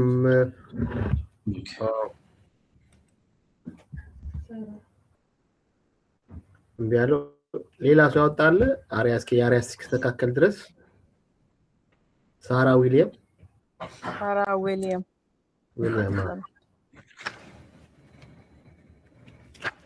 ሳራ ያለሽ ሰላም ይሰማል ይሰማል ሰላም እንዴት ናችሁ ሳራ ዊሊያም ሳራ ባላለው በባሌ ነው ሳራ ዊሊያም ባለው እዚህ ጋር ያለኝ ጥያቄ ምንድነው ማለት በባሎች ኃላፊነት ይቅርታ ግን ሳራ ትላንት አልተዋወቅሽም መሰለኝ አይደል ትንሽ ብትነግሪኝ ስለ ስንት ዓመት ሆነሽ ካገባሽ ልጆች ካሉሽ ስንት ልጆች እንዳሉሽ ነገር ትንሽ ብትነግሪኝ እሺ ሳራ ባላለሁኝ የሶስት ልጆች እናት ነኝ በትዳር 17 ዓመት ቆይቻለሁ አሁን ቀጥ እሺ ጥያቄ እዚህ ጋር ምንድነው አንደኛ ባሎች ኃላፊነት የሚለው ላይ ወይም ደግሞ ባሎች ሚስቶቻቸውን ልክ እግዚአብሔር ቤተክርስቲያንን እንደሚወዳት ይውደድ ይልና አሁን እዚህ ጋር አንተ ካስተማርከው ጋር መተው እንኳን ካለባቸው ሁሉ ነገር ይተዋሉ ይላል አይደለ እና አሁን ይሄ ምንድነው በዚህ መካከል ላይ መራራቅ ይሄ ክፍተት በዲስታንስ አስቸጋሪ ሁኔታዎች ቢኖሩም እንኳን እግዚአብሔር የሚወደው አብሮነትን ነው አይደለም በምንም አይነት ሁኔታ ቢሆን እግዚአብሔር አብሮነትን ይወዳል ስለዚህ ይሄንን የበለጠ ብታስረዳኝ ማወቅ ስለምፈልግ ነው ብዙ ጊዜ ባለቤቴ የሌላ ሀገር ዜጋ ስለሆነ ባሉት ነገሮች ላይ እሱ ሞር ኦን ኦፍ ኦን ይሆናል እና ያ ነገር እኔ why you are traveling ምናምን የሚለው ነገር ሁሌ ኢሹ ነው የሚሆነው ቤት ውስጥ ስለዚህ ካለው ነገሩን ባቅም ያንን ነገር ግን አክሴፕት ለማድረግ ግን is so difficult for me ስለዚህ ይሄ ስለሆነ ነው ይሄንን ብታብራራልኝና ምናልባት ከኔ ጋር ያልተረዳሁት እንደሚስትነት ማድረግ ያለብኝ ነገር ካለ ራሴን ማስተካከል ያለብኝ ነገር ካለ ያንን ለማወቅ ፈልጌ ነው አመሰግናለሁ ተባረኪ ሳራ ሌላ አለ ጥያቄ አንድ ላይ አብሮ እንዲመልሰው ሌላ ጥያቄ ካለ ቅድስት ያው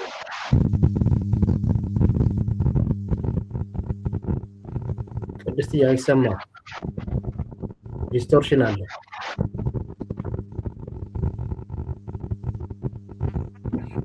ቅድስት አይሰማም ቅድስት አሁን አይሰማም አሁን ይሰማልሽ አሁን ይሰማል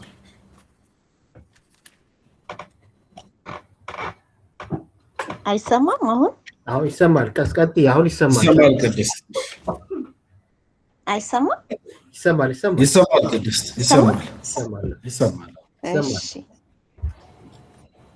ራስሽን አስተዋውቀሽ የምፈልገው ማለት አሁን ይሄን ጥያቄ ነገ የራሴን ድርሻ ከሰማው በኋላ ይሆን ወይስ ዛሬ መጠየቅ እንዳለብኝ አላውቅም ግን ቅድስትዬ መምህራችን ሰምተህ እንትን ትልልኛለህ ማለት እኔ አሁን ልጠይቅ የምፈልገው አሁን ለምሳሌ የኔ ባለቤት አማኝ አይደለም 11 ዓመት ነው በትዳር የቆየ ነው 2 ልጆች አሉ እና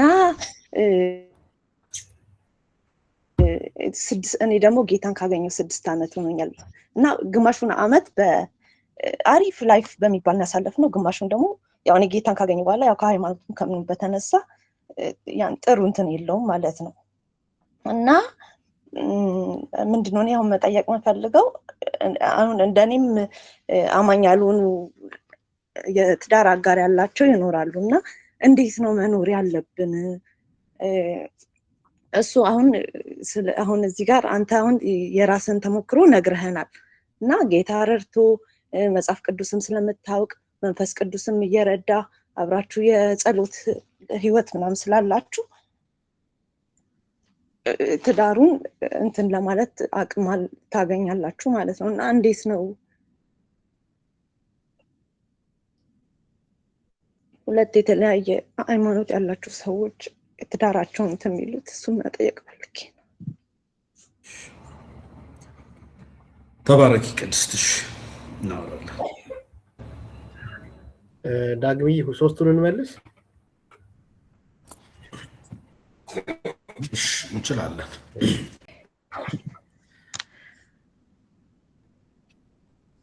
እንውሰድ አንድ ወይስ አንድ ወጣ መሰለኝ። አሪያ ተሰራለ ንገረን። እሺ ሰርቶለታል። አሪያም ጠይቀና የአሪያን ከዛ የጌታነሽን ወይም የሪታን እንሰማና ወደ መልስ ጨርሻለሁኝ። አመሰግናለሁ። እሺ ቅድስት ተባረክ። እሺ ልቀጥል? አዎ ቀጥል። ስለራስም ንገረንና። እሺ አራያ እባላለሁ። የ3 ልጆች አባት ነኝ። የአንድ ሚስት ባል ነኝ።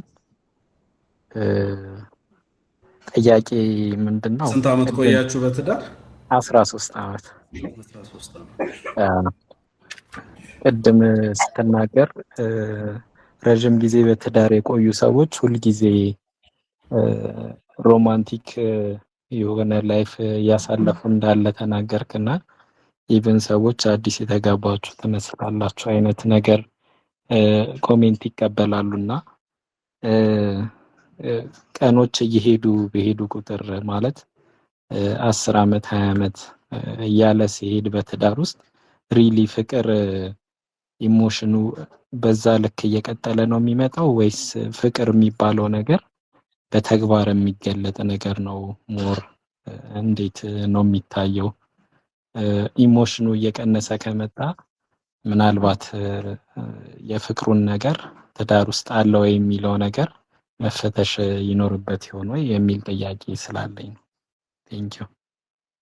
እሺ ተባረክ አሪያ። ሪታ እሺ ተባረኩልኝ። ዳግማዊ በጣም ተባረክ፣ ጸጋ ይብዛልህ። በጣም ድንቅ ትምህርት ነበር። እኔ ልጠይቅ የፈለኩት ትላንትም ይሄን ትምህርት እየተማርኩ ያጋጠመኝ ነገር ነበር እና እዚህ ጎረቤቶቼ ግብጽ ናቸው እና ባልና ሚስት ናቸው። ብዙ ቀን ይጣላሉና ማታ ይሄን ትምህርት እየተማርኩ በሬ ተንኳኳ። ከዛ ሚስትየው እዚህ ቤት አሳድሪ ከባሌ ጋር ተጣልቻለሁ አለች። እንዴ አይሆንም እኔ እዚህ ቤት አላሳድርሽም ምናምን አልኳትና ሊያልቅ ሲል ትምህርቱ በጣም ፋይት አድርገው እየገባው እየወጣው ነበርና መጨረሻ ላይ ልጇን ይዛ ከቤት ወጣ። በጣም ለምኛ አስገባቸውና ሳስታርቃቸው ምንድነው ምክንያታችሁ ብዬ ስጠይቅ ቅድም ኃላፊነት ላይ ስለተማር ነውና የተጣሉበት ምክንያት ምንድነው? እኔ ሁልጊዜ ስራ ስሰራ እሱ ቲክቶክ ነው የሚያየው ቁጭ ብሎ እና ያንዳንዱን ኃላፊነት የኔ ነው የሚመስለው። ልጅ ማሳደጉ፣ ምግብ መስራቱ ምናምን እና ኢቭን እኔ ኩክ እያደረኩ ህፃኑ ሲያለቅስ ልጄን አያነሳውም እና ይሄ ሁሉ ጊዜ የኔ ችግር ነው ወይ ለምንድን ነው ማያግዘኝ ነበርና ከዛ በቃ እንዲያግዛት አንዳንድ ነገሮችን መክሪያቸው አስታርቂያቸው ወደ ቤት መጣሁኝና ብዙ ጊዜ ኃላፊነት የባልና ሚስት ላይ እንደዚህ አይነት ነገሮች ብዙ ቦታ አለ። የሁሉ ብዙ የልጅ ኃላፊነት ቤት እንትን የማድረግ ምናምን የሴቶች ኃላፊነት የሚመስላቸው አንዳንድ ባሎች ይኖራሉና ይሄ ነገር ቢስተካከል ኃላፊነት ከሆነ ሁለቱም እኩል ድርሻ ስላላቸው ባልም ሰፖርት ቢያደርጋት ሚስቱን። አንዳንድ ባሎች አሉ አሁን ኩክ እንኳን የሚያደርጉ የሚያግዙ። በዚህ ላይ ያው የኔ ባለቤት በጣም ጎበዝ ነው። መንታ ነበርና የወለድኩት ኢቭን እኔ ስለሚደክመኝ ስለማልተኛ በፈረቃ ነበረ። እኔ ስተኛ እሱ ይጠብቃል፣ እኔ ደግሞ ተነስቼ እሱ ይተኛል። በሚደክመኝ ሰዓት ገብቶ ኩክ ያደርጋል ምናምን ብዙ ነገር ሰፖርት ያደርገኝ ነበር እና ባሎች ይህን ነገር ቢለምዱ ኃላፊነት የሴት ብቻ እንደሆነ እንዳይሰማቸው በዚህ ላይ ደግሞ ትንሽ ማብራሪያ በተሰጥ ብዬ ነው። ተባረክ። ሪቺ ጌታ ይባርክሽ። ተባረክ።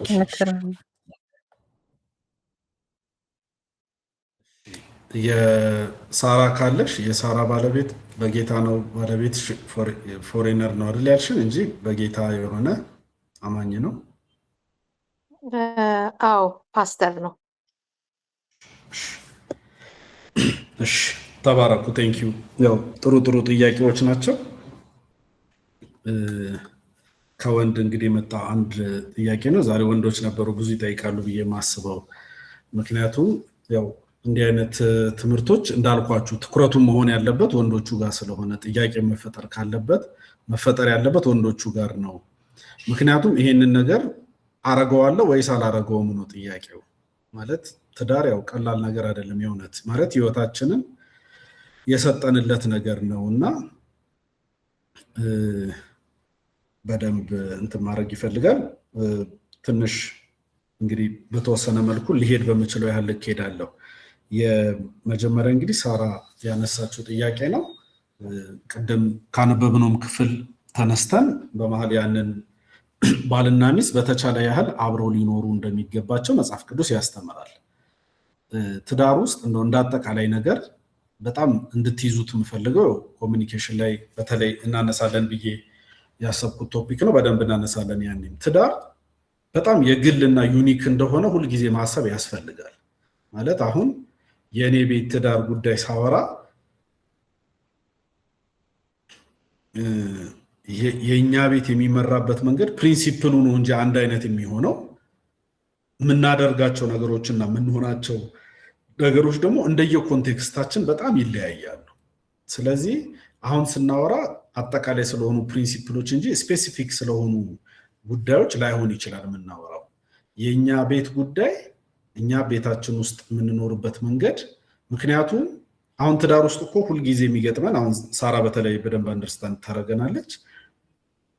ካደግንበት ካልቸር ተነስተን አሁን ይሄ ቅድመ ጋብቻ ስላልሆነ እንጂ እኔ ቸርች አሁን ጋብቻ ትምህርት ስጀምር መጀመሪያ ማደርገው ሁለቱ ተጋቢዎች ስለራሳቸው ዝርዝር ነገር እንዲናገሩ ነው ማደርገው። እንዴት እንዳደጉ፣ የት ከተማ እንዳደጉ፣ በዛ አካባቢ ስለ ትዳር ያለው አመለካከት ምን እንደሆነ፣ እናት ብቻ ነች ያሳደገቻቸው ወይስ እናትና አባታቸው አንድ ላይ ሆኖ ነው ወይ፣ በእናት እጅ ነው ያደጉት በአባት እጅ ነው ያደጉት፣ ምክንያት እንትን ስላለው ማለት ነው ኢምፕሊኬሽን ስላለው። ቤተሰብ ውስጥ በተፋቱ ባልና ሚስቶች መካከል ነው የኖሩት ወይስ አብረው የሚኖሩ፣ በሞት ወላጆቻቸውን ያጡ ናቸው ወይስ አይደሉም። ይሄ ዲቴል የሆነ የሰዎችን ልጆች አስተዳደግስና ኮንቴክስቱ መታወቅ አለበት ማለት ነው። ለኔ ኮንቴክስት አፕላይ የሚያደርገው ነገር ለሌላ ሰው ደግሞ ኮንቴክስት አፕላይ ላይ ያደርግ ይችላል። ካደግንበት ቤተሰብ ይነሳል፣ ካደግንበት ማህበረሰብ ይነሳል፣ ካደግንበት ቸርች ይነሳል። ስለዚህ ቸርች ውስጥ የምናየው ኮሚኒቲ ውስጥ የምናየው ይሆናል። እንደ ሳራ አይነት ደግሞ ሌላ ሀገር ደግሞ ሲሆን ደግሞ ሌላ ስነ ልቦና ይኖራል ማለት ነው። ትዳር የሚታሰብበት ሌላ ስነ ልቦና ይኖራል። ስለዚህ እነዚህ ነገሮች በሙሉ የሚፈጥሩት ሜካፕ ስላላቸው እነዚህ ነገሮች ስናዋህዳቸው ያስቸግረናል ማለት ነው። ስለዚህ አይደለም እኔ ቤት የምኖረው ህይወት ይቅርና እናንተ ራሱ ባልና ሚስት ሆናችሁ የምትኖሩበት ራሱ የራሱ የሆነ ፍሪክሽን አለው ማለት ነው። ሁለቱን ለማገጣጠም ራሱ የሚፈልገው ጥበብ አለው። ቅድም አሁን ያወራናቸው ነገሮች በተለይ ከባሎች አንፃር የሚጠበቀው ለዛ ባልየው በዛ አይነት ልብ ሲመጣ ቤቱን ወደ እንደዛ አይነት ነገር ይዞ የመሄድ ጉልበት ስለሚፈጥርለት ነው። ስለዚህ ቃሉ እንደሚለው ባልና ሚስት በተቻለ ያህል አብረው መኖር ነው ያለባቸው። ግን አብረው መኖር ነው ያለባቸው ስንል በተለያየ ሁኔታ ደግሞ በዲስታንስ የሚኖሩ ደግሞ ባልና ሚስቶች ይኖራሉ። ስለዚህ እሱ እንግዲህ የራሱ ይዞ የሚመጣቸው ጫናዎች ይኖራሉ ማለት ነው። በሁለቱም ሳይድ ጫናዎች ይኖራሉ። እንደገና ደግሞ ቃሉም እንደሚለው ፈተናዎችም ደግሞ ይኖራሉ። ስለዚህ እነዛን ፈተናዎችና እነዛን ጫናዎች እንዴት ነው ማኔጅ የምናደርገው? ስለዚህ የመጀመሪያው ባልና ሚስት ቁጭ ብለው መነጋገር ማውራት ስለሆነ የሚጠብቀው በእናንተ ኮንቴክስትም እኔ የምመክረው ቁጭ ብሎ በደንብ ማውራት እርስ በርስ የመጀመሪያው ሌቭል እርስ በርስ እናንተ ቁጭ ብላችሁ መነጋገርና ከጉዞ አንፃር እንዴት ማኔጅ መደረግ እንዳለበት በደንብ ማውራት ከዛ ካለፈ ደግሞ ካውንስሊንግ የሚያስፈልገው ሌቭል ደግሞ ከደረሰ እና ለመነጋገር ለመግባባት ካስቸገረ በዛ ደረጃ ቢታይ ብዬ አስባለሁ። የቅድስትን ወደ መጨረሻ ልመልሰው ትንሽ ለየት ስለሚል ሌሎቹ ሁለቱ ላይ ልሂድና ወደ ቅድስት መጨረሻ ላይ እመጣለሁ ወደ አንቺ። ኃላፊነትን ከመወጣት አንፃር አይ ቲንክ ሪታ ወይም አይደል የጌታን ያነሳቸው ያው እንደ ምክርም ስለሆነ ያው ኃላፊነቱን መወጣት ሼር መደረግ አለበት የሚለውን እንውሰደው። ኃላፊነታቸውን ደግሞ የማይወጡ ሲኖሩ እንግዲህ ስለ ሚስቶች ኃላፊነትም እናወራለን በደንብ። ባሎች ኃላፊነታቸውን እንዲወጡ ሚስቶችም ኃላፊነታቸውን ሲወጡ ደግሞ ያኛው የሚሰጠውን ድጋፍና እንዴት እንደሚረዳቸውም እናነሳለን። ስለዚህ ያው ኃላፊነትን በደንብ ቁጭ ብሎ ዲስከስ ማድረግ መነጋገር ጫናዎቹን ቅድም እንዳልኩት ነው። አሁን በሚስትየው ሳይድ ስለሆነ ያነሳሽው ባልየው መቀየር አለበት ማለት ነው። አሁን ዛሬ ስለ ባል እያወራን ስለሆነ ሚስትየው ስለምታረገው ነገር ነገ ስለምናወራ እዛ ላይም ሪፍሌክት አደርጋለሁ። ግን በባልየው ሳይድ ባልየው መመከር ያለበት በተለይ ክርስቲያን ከሆነ ቢብሊካል የሆነውን ፕሪንሲፕል መንገር ያስፈልጋል። ኢትዮጵያ ውስጥ እንዳደገ ሰው ኢትዮጵያ ውስጥም ሆኖ ደግሞ የተለያዩ አካባቢዎች ስለሆነ የምናድገው ከምንመጣበት አካባቢ ከምንመጣበት ቤተሰብ ትዳር እንደዚህ ነው፣ ትዳር የሚመራው እንደዚህ ነው፣ የኔ አባት ሲያረግ የነበረው እንደዚህ ነው ብሎ ሰው ትዳርን የሚመራበት የራሱ መንገድ አለው። አሁን እያወራን ያለነው መጽሐፍ ቅዱስ ትዳርን እንዲመራ አይደል እንትናችን የሚለው ሞቷችን የሚለው እሱን አይደለ ሰው በሚፈልገው መንገድ ሳይሆን እግዚአብሔር በሚፈልገው መንገድ እንዴት ትዳራችንን እንመራለን።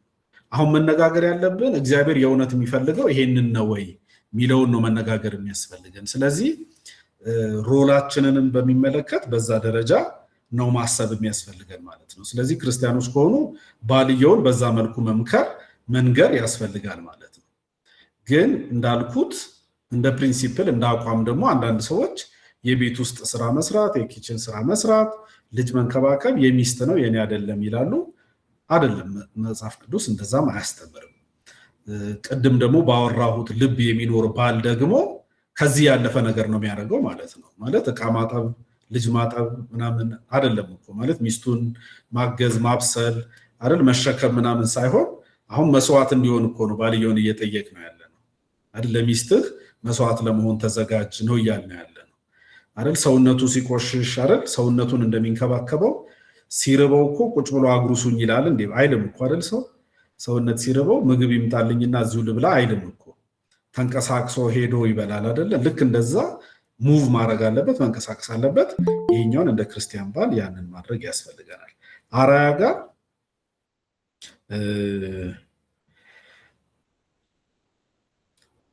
በቅድም ያነሳሁት የኔን የግል ኤክስፒሪየንስ እና በእኛ ዙሪያ ያሉ ሰዎች የሚሉንን ነገር ነው ያነሳሁት። የሁሉም አይነት ሰው ጀነራል የሆነ አይነት ነገር አይደለም ያነሳሁት። በእኛ ትዳር ተነስቼ ነው እንደምሳሌ የኛ ትዳር ሰዎች እንደዛ ይሉናል የሚለውን ነገር ነው ለማንሳት የሞከርኩት። ግን እንዳልከው ደግሞ ፍቅር ያው በተግባር የሚገለጥ ነው። ቅድምም ለማንሳት ሞክሬያለሁ። ጌታችን ኢየሱስ ክርስቶስ እንደወደዳት ማለት ምንድነው ያደረገው? እሱ አይደል ከሰማይ በእግዚአብሔር መልክ ሲኖር ሳለ ክብሩን ትቶ አይደል ያንን እንደመቀማት ሳይቆጥር ወይም ተገዶ ሳይሆን ማለት ነው እንደ ተነጥቆበት ተወስዶበት ሳይሆን በእግዚአብሔር ልክ ሲኖር ወይም እግዚአብሔር ሆኖ እያለ ፊልጵስዩስ ምዕራፍ 2 በግልጽ እንደሚነግረን የባሪያን መልክ ይዞ በሰው ምሳሌ ተገኝቶ ራሱን ባዶ አድርጎ ዝቅ ብሎ መጥቶ የሚሉት ፍቅር በተግባር ያዕቆብ የሚነግረን እሱን ነው። እምነት ፍቅር የምንላቸው ነገሮች በተግባር የሚገለጡ ነገሮች ናቸው። ያንን እናነሳለን። ፍቅር ኢሞሽናል ግለቱ ሳይበርድ እንዴት ልናስኬደው እንችላለን? ኢሞሽናል ግለት ምንም ጥያቄ የለውም እየበረደ መሄዱ አይቀርም።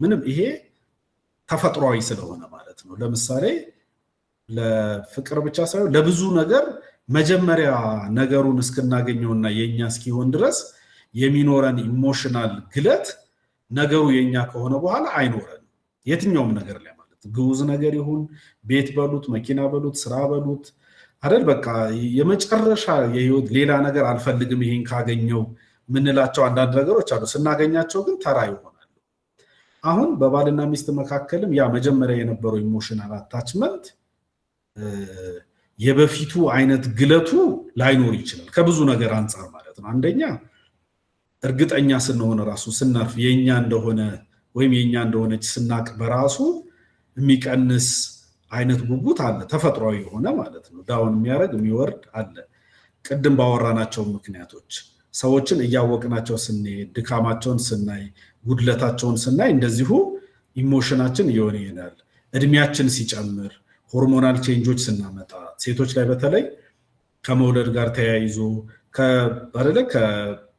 ከተፈጥሯዊ ሂደቶች ጋር ተያይዞ በጣም ሆርሞናል ቼንጁ ፈጣን ይሆናል ከወንዶች ይልቅ ግን እኛ ጋር እድሜያችንም ሲሄድ በተመሳሳይ የሥራ ጫና ሲበዛብን የኑሮ ነገር ውስጥ ስንገባ ያ ይኖራል ያ ግለት ግን እንዳይጠፋ ማድረግ ያለብን ነገሮች አሉ እነሱን በቀጣይ ትምህርታችን ላይ እናነሳቸዋለን ግን በተግባር መገለጥ አለበት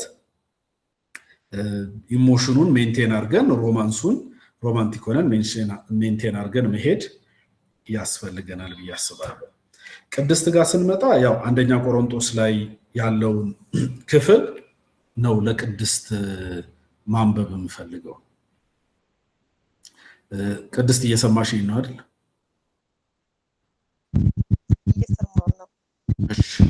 ስለዚህ አንደኛ ቆሮንቶስ ምዕራፍ 7 ከቁጥር 15 ጀምሮ ያለውን ነገር አንቺ በደንብ አንብቢው ሶሪ ከቁጥር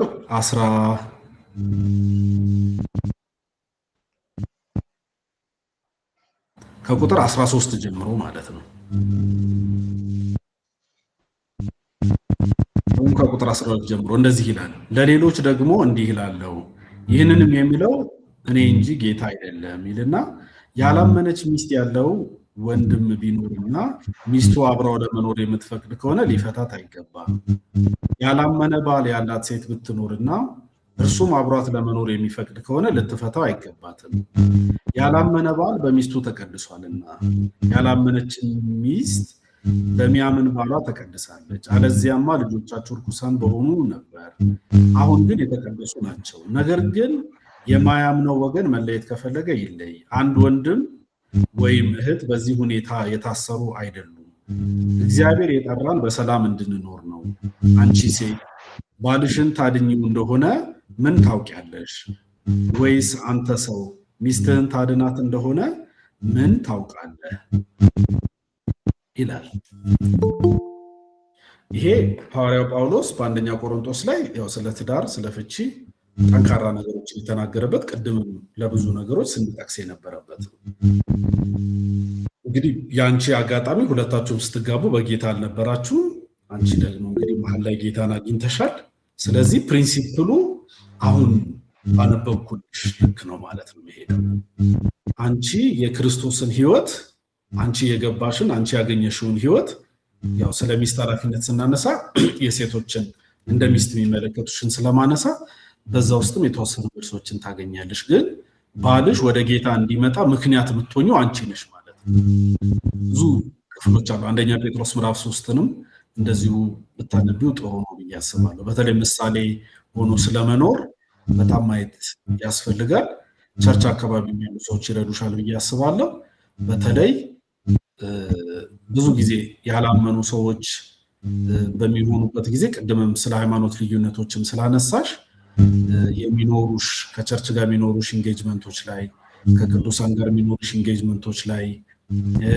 መንፈሳዊ ነገርን ኤክሰርሳይዝ ስታደርጊ ከምታደርጊበትና እሱንም ከምታናግሪበት አፕሮች ከምታደርጊበት ነገሮች ጋር ተያይዞ በደንብ ጊዜ ወስዶ ማሰብ መማር መመካከር በጣም ያስፈልጋል ኮንቴክስትሽን መልክቶ መሆን ስላለበት ማለት ነው ከሁሉ በላይ ግን በጣም ጌታ እንዲረዳሽ ደግሞ ጸሎት ያስፈልግሻል የቅዱሳን ጸሎት ያስፈልግሻል አንቺም ደግሞ ለባልሽ ጌታ አሳልፎ እንዲሰጥሽ በጣም መጸለይ ያስፈልጋል ለሱ ደግሞ ወደዚህ ህይወት እንዲመጣ ምሳሌ የሆነ ህይወት በጣም መኖር ካንቺ ያስፈልጋል በሁሉም አቅጣጫ ማለት ነው እንደ ሚስት ከምትኖሪው ባለፈ እንደ አገልጋይ እሱን ወደ ጌታ ለማምጣት እንደሚሰራ ሰው በጣም መስራት ያስፈልግሻል። ነገም የሚስቶችን ኃላፊነት ስናወራ የተወሰኑ ፖይንቶችን ከዛም ቀጥሎ በምናነሳው አነሳለሁ። ከዛ በኋላ ደግሞ በጣም በዝርዝር ደግሞ ማውራት ካስፈለገ ቁጭ ብለን ደግሞ እንግዲህ እናወራለን። እዛም ያሉ አገልጋዮች ይረዱሻል ብዬ አስባለሁ። ጌታ ይባርካችሁ። ለመመለስ የሞከርኩ ይመስለኛል። ጌታ ይባርክ። ዳግዬ አንድ ጥያቄ እንቀበል። ጊዜ ያለ እኔ ችግር የለውም። በእናንተ በኩል ካልሆነ እኔ ነፃ ነኝ። እቺን ጥያቄ እንቀበልና የመጨረሻ ይሆናል። ጥያቄ ሙሌ ጥያቄሽን አቅርብ። የኔ እንኳን ጥያቄ አይደለም። ለቅድስቴ የነገርካት የመጽሐፍ ቅዱስ ክፍሎችን እንድትነግረኝ ነው። ከይቅርታ ጋር እግዚአብሔር አምላክ የተባረከ ይሁን። ጥቅሶችን ነው የፈለገችው። እንግዲህ ፕሮግራማችንን ዛሬ በዚህ መልኩ ጨርሰናል። ጌታ ይባረክ። ማይካችሁን ከፍታችሁ መምህራችን እንድትባረኩ ፈቅድላችኋለሁ። ከዛ በመጨረሻ አይ ቲንክ የዚች የትዳሩ ኮሚቴ ሰብሳቢ እዩ መካከላችን አለ። እሱ ይጸልይልና ፕሮግራማችንን እንጨርሳለን። የትዳር ኮሚቴዎች እዚሁ እንድትቀሩ በጌታ ፍቅር እንጠይቃቸዋለን ማለት ነው። ጌታ ይባርካችሁ። እዩ ይሰማል? ይሰማል ሙሉ። እሺ ተባረኩ። በቃ የመጨረሻ ሌሎቻችሁ ግን መምህራችን መባረክ አትርሱ። እግዚአብሔር ይባርክ። አሜን አሜን አሜን። እግዚአብሔር ይባርክ። ዳግማዊ ጸጋ ይብዛል። ከዚህ የበለጠ እግዚአብሔር አቅም ይሁን። በብዙ ተባረክ። አሜን አሜን። ዳግምዬ ጌታ ይባርክ። ህይወትን ስላካፈልከን ሼር ስላደረከን እግዚአብሔር አምላክ አብስቶ ይባርክ። ትልቅ ነገር ነው። በአሁን ዘመን በህይወት ማስተማር ትልቅ ነገር ነውና ይሄንን ካንተ ስላገኘን በጣም ደስ ብሎኛል። እግዚአብሔር አምላክ ያብዛልህ። ቤትህ የህይወት ቤት ይሁን። አሜን አሜን አሜን። እግዚአብሔር ይባርክ። ቆንጆ መልእክትና ቆንጆ ትምህርት ወስደናል። ጸጋውን ደግሞ ጨምሮ ያብዛልህ። ተባረክ። አሜን። ተባረክ። ተባረክልኝ። ጌታ ይባርክ። ጸጋ ይብዛልህ። ተባረክልኝ። አሜን። ተባረክ። ጌታ ይባርካችሁ። ተባረኩ። አሁን ወደ እዩ መራችኋለሁ። እዩ ይጸልይልና ፕሮግራማችንን እንጨርሳለን። እሺ፣ ሰላም ለእናንተ ይሁን። የተወደዳችሁ የእግዚአብሔር ቤተሰቦች፣ ትላንትና መግባት አልቻልኩም ነበረ። ዛሬ እንግዲህ ራሴን ማስተዋወቃለሁ። አገልጋይ ይባላለሁ። ባለቤቴ ደግሞ ቃል ኪዳን ትባላለች። ስለዚህ ነገ ደግሞ በሰፊው እንተዋወቃለን። አሁን ደስታ መስገነን እንጨርስ።